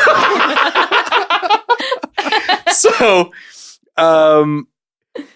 So I also think that it puts her into a headspace that I think is important too, where she's very much, I hate this shit. She doesn't want to be doing this job. We have to see her make that turn, and we have to see her become the person that actually recognizes she's good at it, and that this is something, that she can save lives, and that this is something she can do. Because she thinks she's going to end up like her dad. I mean, she thinks that she's going to be so tormented by the lives that, who did. Her father killed himself, correct. And that's why she doesn't want to get into the homicide side of things. Yeah. Right. Which is fair. I just realized that when you brought up the handcuff things, is that they never, after that entire scene, we never see the handcuff. They never use them to solve any of the crime. Like nothing. No. Fascinating. That just hit me. Yeah. It's almost better that way. I don't like the idea that her unwillingness to do that could have been a make or break with this case. But even though it really just is, it's kind of chance. But. Yeah. So then why make them ancient handcuffs? Anyways, just why not make them normal handcuffs? Because everything is ancient, right? Because that's his. Because this is about the bones. The bones of handcuffs. Okay. This is also the first time that I think this is the scene you're referring to, but forgive me if it isn't. But this is the first time that we really see how helpless Lincoln feels. Mm-hmm. That he wishes he was down there with her. Do you know what I mean? That you really start to sense that he's frustrated with his condition and you really feel that. I think this is at least the first inkling that I get of it. And it actually made me wish that we got to see him do his job a little more up top. Like, I kind of wish that scene where he finds his body was a minute or two longer, and we got to have a sense of seeing this guy like being fucking great at this job.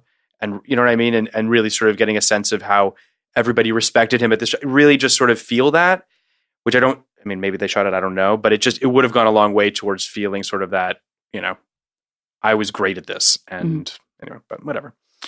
I think all the underground stuff also feels like a crypt, which I think is very sort of intentional. Mm-hmm. It feels like, yeah. What else? Being eaten by rats has to be a really shitty way to die. It does. It feels like a crypt. What was the rat thing? I was going to say these. Shitty way to die? Yeah, it's got to be. I don't know what's worse, rats or steam. Feels like steam is worse, and that's what's amazing because rats is fucking terrible. So that they like rats is fucking terrible. They couldn't top. Truly, they couldn't top steam. It's such an innovative way for a serial killer to kill someone that even like getting eaten alive by rats is not as viscerally. Absolutely. And the grandfather and the granddaughter, that's also like a weird. I didn't really even understand what was going on there. They were being drowned, sort of. Well, the tide was coming up. Yeah. Less interesting, but. Well, they could have used it more. Yeah, we could have been with them because we were with them before. We could have been with them as they were dying. I guess they probably didn't want us to be with them when they were dying because it was too sad. Yeah, could you imagine being a little girl and having your grandfather? That was a weird one. How the whole thing played out because he also shoots the cop in that one. The logistics of it were weird. It was almost like because I think he was surprised. Our killer was surprised by the cop, but then he called on himself. Yeah, no, it was a weird way how it unfolds, and you really never get an answer from Leland Orser at the end. Totally agree. Which would have been nice. Well, maybe not. Who knows? I still like. Then we have a scene that I think is a little bit ridiculous, which is Angelina Jolie going to Michael Rooker, who's Cheney, I believe is his name. And they dust the matchbox for prints at the desk.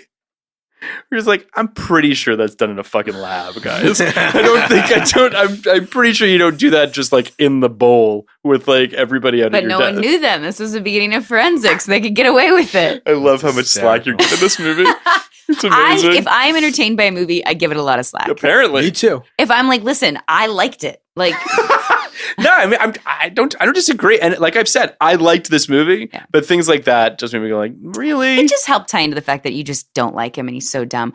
Side note too, do you know that I read, and it could not be true, I have no idea. I read that they actually made Michael Rooker do he actually was the guy like in the hood and everything. Yes, I read that too. Because they wanted him us to believe that it was him. Too.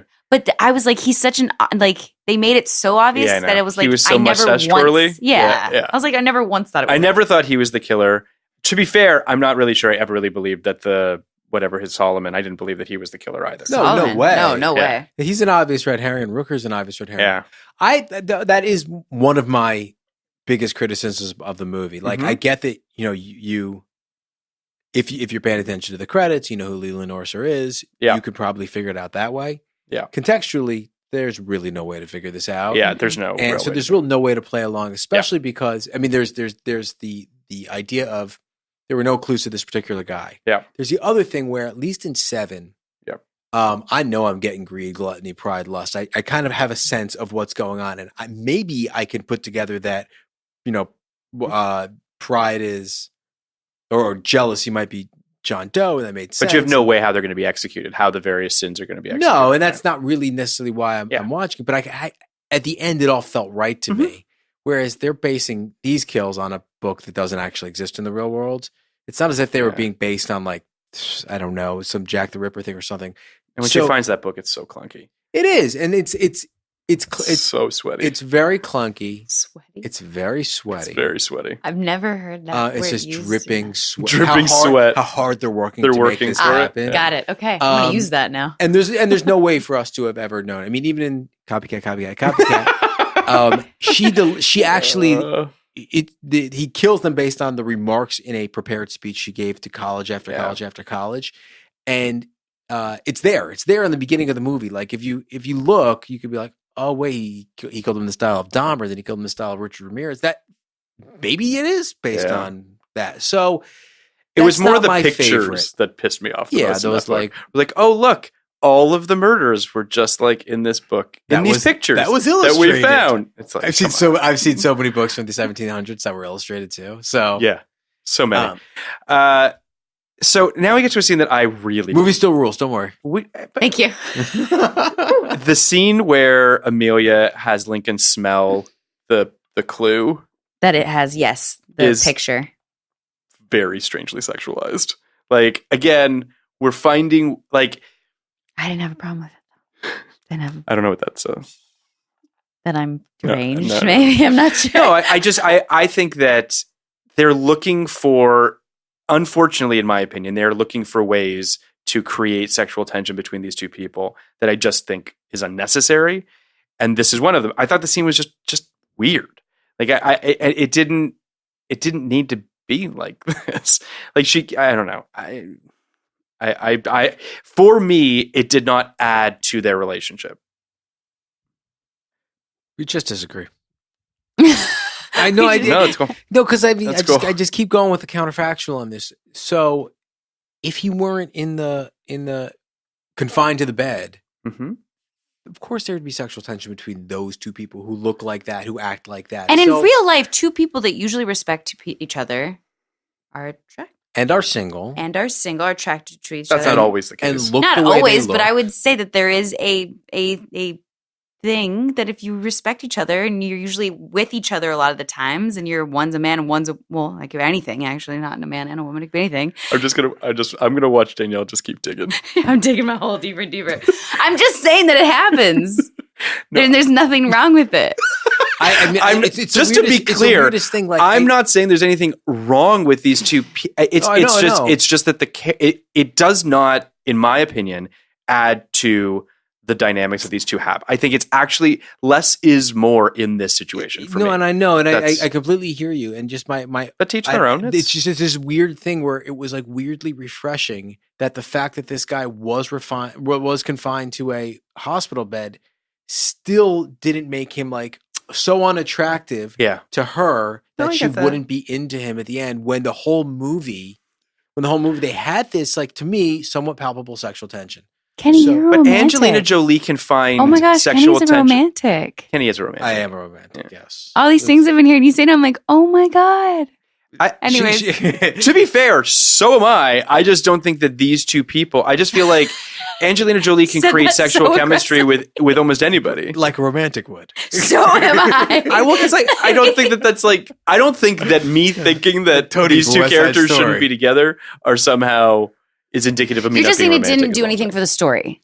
No, or the characters. I think it hurts the characters. We're just coming at it from different points of view, and I completely hear what you're saying, and I think what you're saying is totally valid. Like in the context, because it's a different idea that to me is totally valid in the context of a work story. Yes, it's refreshing to see a man and a woman. My point. Who are not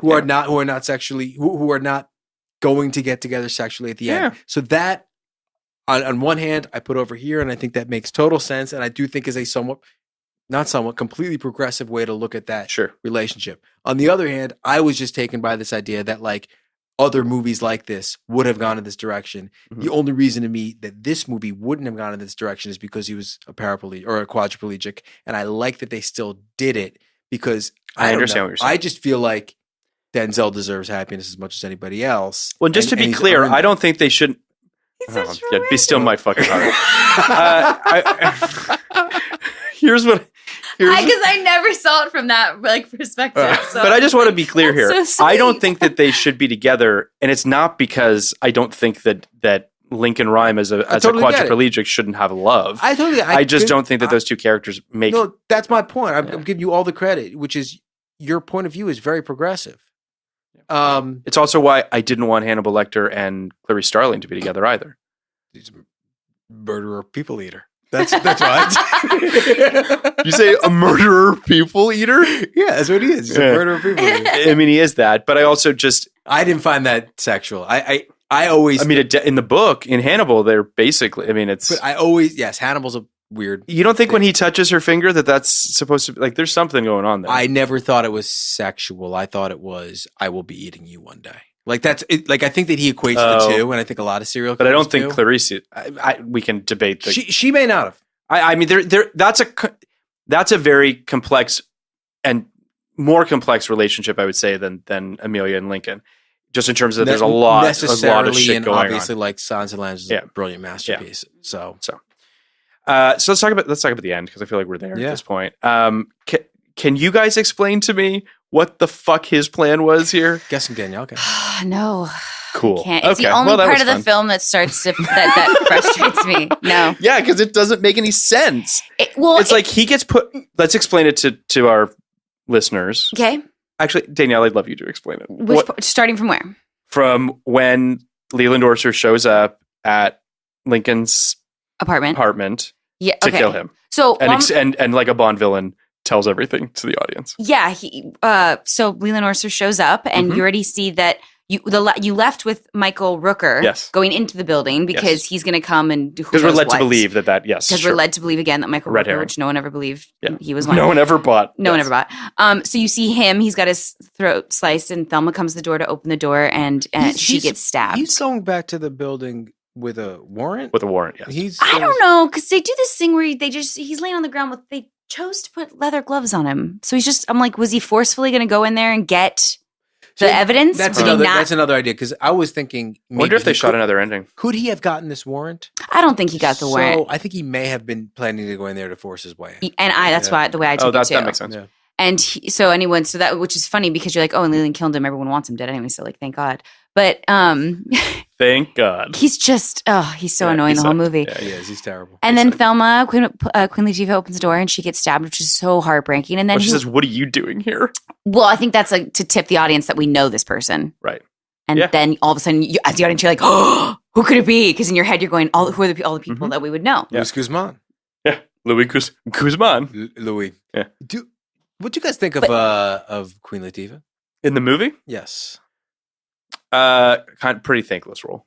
She didn't really get to do very much, but I did think that she had some moments that I liked. She had a couple and then she is. Never mind. We'll talk about that on Anne and the King. We will. Yeah. It's interesting to put a. Now you're going to be like, "Where's the Queen Latifah connection to Anne and the King?" I'm never going to think about that movie again. There's a. It's just interesting when you put a personality like a Queen Latifah in a thankless role like that. You know, it reminds me of Precious when you have all these really, really famous people in these really thankless roles. You know that role was supposed to be a man? The Thelma role? Yeah, in the book it was somebody else, right? Tom. Yes, of course. THOM. They really skewed far for that. Like, Thelma. Let's just, It should have been a man. Then I wouldn't have felt so bad when he got killed. Oh my God. My face, by the way, was just like, are you kidding? No, I'm so happy that it was a woman. I'm so happy that it was played. Well, but then it's like another nurse. It's another I don't know. But she didn't fit. That sounds like, white knighty bullshit that I would have felt better when he was killed, but I really didn't like that they killed her. No one did, but that's the point. You're not supposed to like it. Yeah, of course, but then then at least fucking have someone talk about it. That's kind of what I'm getting at. Come on. I mean, if you're gonna kill her, at least do something about it, or just have it like a shitty You ever death. see that movie? It's not an obscure movie. I don't know what I'm saying, like that movie. With Jim Caviezel that they made a show of last year. You know what I'm talking about? Jim Caviezel. Yeah, the ham radio movie. Oh, Frequency. So in Frequency, basically, he goes back in time where he's talking to his dad in time to help him solve a serial killer murderer, and in order to really save his mother from getting murdered. And I think ultimately they are able to do that or whatever, but another person gets murdered, right? And that time they don't keeps know. changing. It's like and a butterfly effect. Well, then big fucking difference in terms of the universe. Like some other person died. I don't, and that's kind of how I feel about this. It's like, okay, you didn't solve the crime, but now a totally innocent person that we have grown to care about has to die because you guys basically weren't not competent enough. That upsets me a little bit. I thought she just didn't get to do much, and it was a bummer because I think she is a talented actress. She got to help solve the crime. She's with good her at puzzles. She's good at puzzles. She's good at puzzles. Okay, well then she probably deserved to be mentioned posthumously. I do agree. So continuing on with that final scene, which please. Any sense. So then he comes into the house after he kills Thelma, and he, Denzel keeps yelling to Thelma, which we all know it's not Thelma, and Denzel at that point should know too. And then he comes in. What? Oh, sorry. No, Thelma. Thelma. Yeah. And then I want you to talk more about what he said because I don't. What he says is, I was a doctor. I believe he was a doctor. Yes. And he goes on this whole thing about how... he was a forensics examiner. Okay.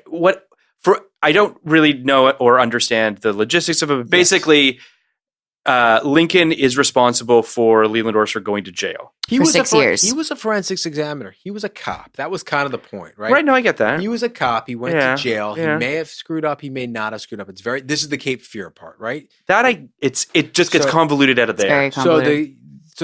So he goes to jail because of that. And basically what he says is, your expert testimony put me in jail. And Denzel's response is like, I've given thousands of expert testimonies. Who are you? Yeah. And he's like, well, no, this one put me in jail and you were totally wrong. And I was totally right. You know what happens to cops in jail. Mm-hmm. And we're never told whether or not, it does seem like some bad shit happened to him in jail. Definitely bad shit happened to him in jail. We're never told whether or not he actually was guilty or not, right? The idea is maybe it's the leap that he from getting out of jail to becoming some weird serial killer collector.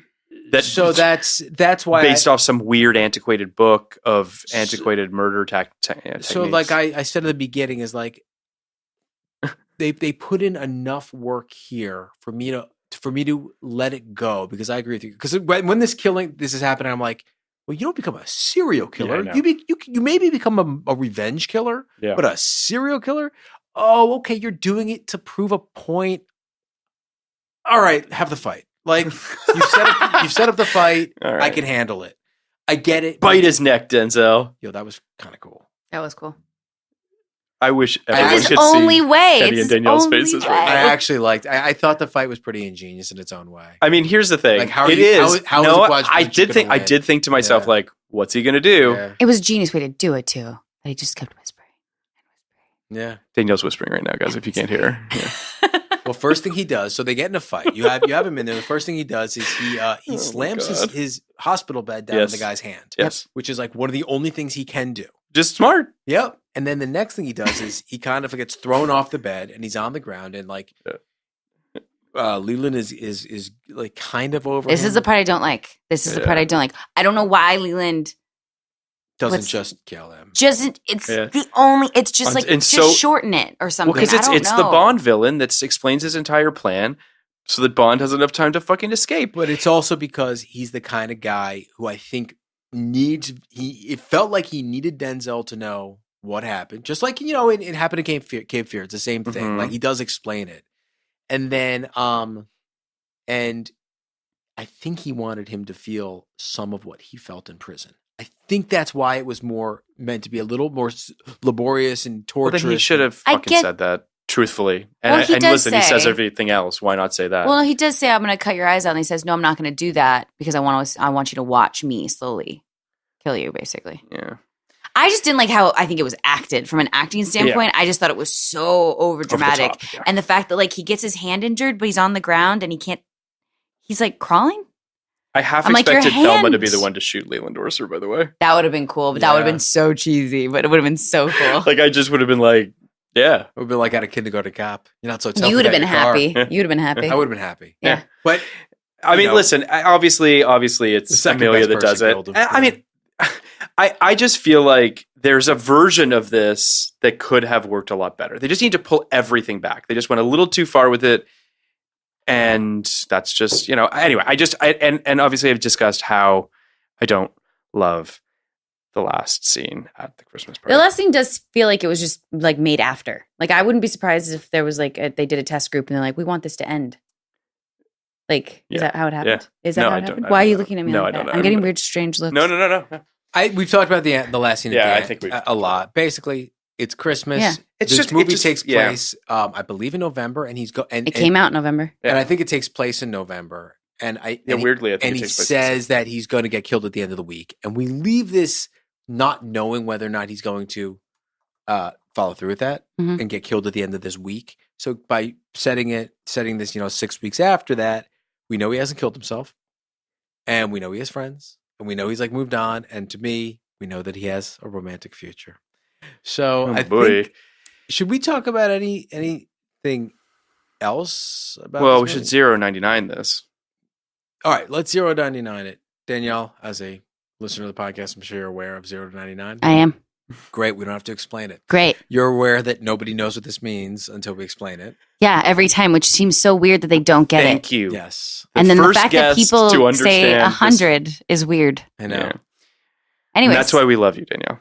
Welcome back whenever you want. Seriously. Let's, as the only person who had previously seen it, what was your score in 1999? 1999, I want to say it was 85. That's good. Wow. 85. Yeah, I loved it. And today? Mine was like a 12 because the title is so stupid. Today it's gone down just because I'm obviously older and I've seen a lot more movies. Sure. I would say now it's probably like a 60. That's respectable. Yeah. It's lower than I would have expected. It's lower than my score. Because I'm just kind of ripping it apart now. Like this, I really watched it. I really watched it this time as like a person in the entertainment industry that was going to come on a podcast to talk about it. And I was like, oh, you could really rip this apart. When I was a kid, I loved it. It was entertaining. I loved Angelina Jolie as an actress, as a young actress. I had started acting at the point. I loved her. But I don't think this, I do think this movie, to your point, I think to all of our points, like its tone is pretty much on the mark for most of the movie. For me, most of the movie, the whole movie for you guys. And I think that's why it's like, it works. It just works. It's a workman-like movie that it hits all the beats. It's got two great performances at the center. It's stylishly made for the most part. Like it's hard to we obviously had the discussion about the logistics of things that might not make sense. Mm-hmm. But to your point, both of you said like, I was willing to buy in. So that's all that matters. What do you give it? I will give it a 70. Oh, that's higher than what I gave it. What are you going to give Kenny's going to go high on this. No, I can feel it. I'm not. Oh, and now I feel horrible. I can't believe after this discussion, you had the highest score. I love that after this discussion. I give it a 68. I thought I was actually around there, if I'm being honest. I wanted to say 69. I gave it a 68. I thought basically everything you said, I agreed with, which is essentially like, it works. It's competent. There are a few things that really shine. I think it pops a little more than I thought you did, but I think, we tend to have like different ideas of what the scale is. I think that it's exactly what a 68 is. I think it's an above average thriller that I could watch again. And I can't say that for every movie. I agree. I think it does. I fully agree. I think it's a much better movie than I expected it to be. I went into this expecting it to be not great. That's why it gets a 70. Although if I'm being honest, I'm in the 68, 69, 70 range. Which is probably keep going there. So yeah, I enjoyed it. One more thing. What's your favorite serial killer movies? Ooh. Silence of the Lambs. Is that your number one? Yeah. And then probably 7. I agree with both of those. I'm trying to think of other ones there are. I need a list. I need a list of every serial killer movie. Mine is 7, written by Andrew Kevin Walker, my favorite writer. And oh my god, mine is 7. It's just not even a question. Zodiac's fucking great. Yeah, but 7 is an Psycho's great movie to me. There's lots. 7 and Silence of the Lambs are better. I'd also put. I love American Psycho. I love American Psycho too. I just don't even look. Why do I not view that as like a? I don't know. Because it's not from the cop's perspective. That's I think what it is. I'm like I'm not. I don't view that as a serial. Yeah, Willem Dafoe is not really in that movie that much. Natural Born Killer is also a great movie, but anyway, it's a great movie. Different kind of serial killer movie, awesome movie. Yeah. Guys, it was great. Guys, we should talk a little copycat. Next week, we are going to do everyone's favorite movie, Anne and the King, the Jodie Foster, Chow Yun-Fat movie. And we're gonna have a guest. We're gonna have a writer, Jessica Ellis, is gonna come on. Yet another excellent guest. We did it again. Yeah, we're getting great guests. Yeah, we really are. Danielle, it's really exciting. It is. Yeah. I feel like Danielle, you were great. Oh, we fantastic. knew you were going to be great, Danielle, and you're going to come on again. Have you seen Anna and the King? No. Do you know what it is? No. Anna and the King is basically... But she is so excited that she doesn't know. You should be. It's basically a straight retelling of The King and I. Oh. And we'll talk about it. I'm really excited for this podcast because I'm actually very curious Jessica Ellis's take on this movie because she picked Anne and the King. It's The King and I. You said this probably. My apologies. Yeah, did you just say it? Same time. Sorry. It's going to be interesting. I'm very curious to see how that goes. It's the problem. I keep having to watch these movies to listen to the podcast. You don't really, though. No, I do. You do. I'm very dedicated to the podcast, and there's some that I haven't been able to watch yet because I need to watch or listen to because I need to watch the movies first. Is there anything you want to plug? Perhaps Deep Blue Sea 2? Are you in Deep Blue Sea 2? I am. She's the lead. I'm the lead of Deep Blue Sea 2. And oh, you guys, this is how this whole conversation started because we were on set and he told me he did a podcast about Deep Blue Sea. And I was like, oh my gosh, that's crazy. I saw a billboard for it today. Oh, you did? Yeah, somewhere. It's actually a fun movie. I mean, I'm you know what you're fully getting into. Going to watch it. Yeah. You know what you're getting into, but I can't believe it. Yeah. It was released 2018 though, so this is never going to be talked No. about. It will be talked about. We will in 30 years. We will and should do a bonus episode. Yeah, actually, we should have you on for Deep Blue Sea 2, I think. I mean, I would love that. That was what made me so sad is that I wasn't we should do that. When the movie we should have a new rule. Sequels to movies that were made in 1999 we should have to cover. If we happen to know the star of it, we will cover it. But there might be more than you think. There probably are. Speaking of sequels, there's one more thing we should mention. Yes. One of 1999's greatest died this week, Vern Troyer. It's true. So I like that you said speaking of sequels. Speaking of sequels, that was his... Is it because of the Mini-Me or because of the Austin Powers 2? He was in a sequel in 1999. And he was a pint-sized sequel to Dr. Evil. This is already a sterling tribute to an actual human being who actually died. I'm sorry, but the man's career really was birthed in 1999. And he did become a 19-year pop culture phenomenon. Yeah. Everyone knows Mini-Me, and it's a real shame to lose one of the people we've already done a podcast on for not Me Too reasons. So it's true. Danielle, thank you for being on. Social media you want to plug? Oh, I plug social media? Do it. Yeah. Instagram @DSavory. Okay. SAVRE. Okay. Yep. And then Twitter, I think it's the same thing. I think everything's DSavory. But she's gonna tweet all about this. Oh, I'll be tweeting all my personally. Yeah. No doubt. He knows me. He knows my Station social. 19. Watch Station 19. Episode 7 airs this week. Mm-hmm. And yeah, join the rest of America. Watch Station 19. I love that Danielle's face right now is like 7. Yes, episode 7 will be airing this Thursday at 9 o'clock on. It is episode 7. This Thursday, 9 o'clock, ABC. Anyway, thank you for listening. PMisco on both of the Nybard on Twitter, Instagram things, and also at Podcast Like 1999 at Podcast Like 1999. You guys have one? We have a Twitter. We have a show feed. It's really great. That's where you can keep up on all of your show news. And you don't do anything. You don't post anything. You just like his stuff. We got some. I also want to say, I'll put it on Instagram stories. Like, I'm just really a wimp when it comes to this stuff. Phil is completely driving this show, but he's doing a great job. I also think it should be said I think we're gonna have some bonus episodes coming up over the next couple of weeks too, which I think is going to be exciting. We're gonna have some episodes that are focused on maybe individual careers. Yes, not 99 movie specific, but people that were making movies in 1999. Yes, so that or sequels to 99 movies starring friends of ours. Thank you for listening. Thank you. Podcast like it. Just podcast like it. Podcast like it's 1999. Podcast like it. You want a podcast like it? Podcast like it's 1999. Podcast like it. Just podcast like it. Podcast like it's 1999. Podcast like it. You want a podcast like it's 1999.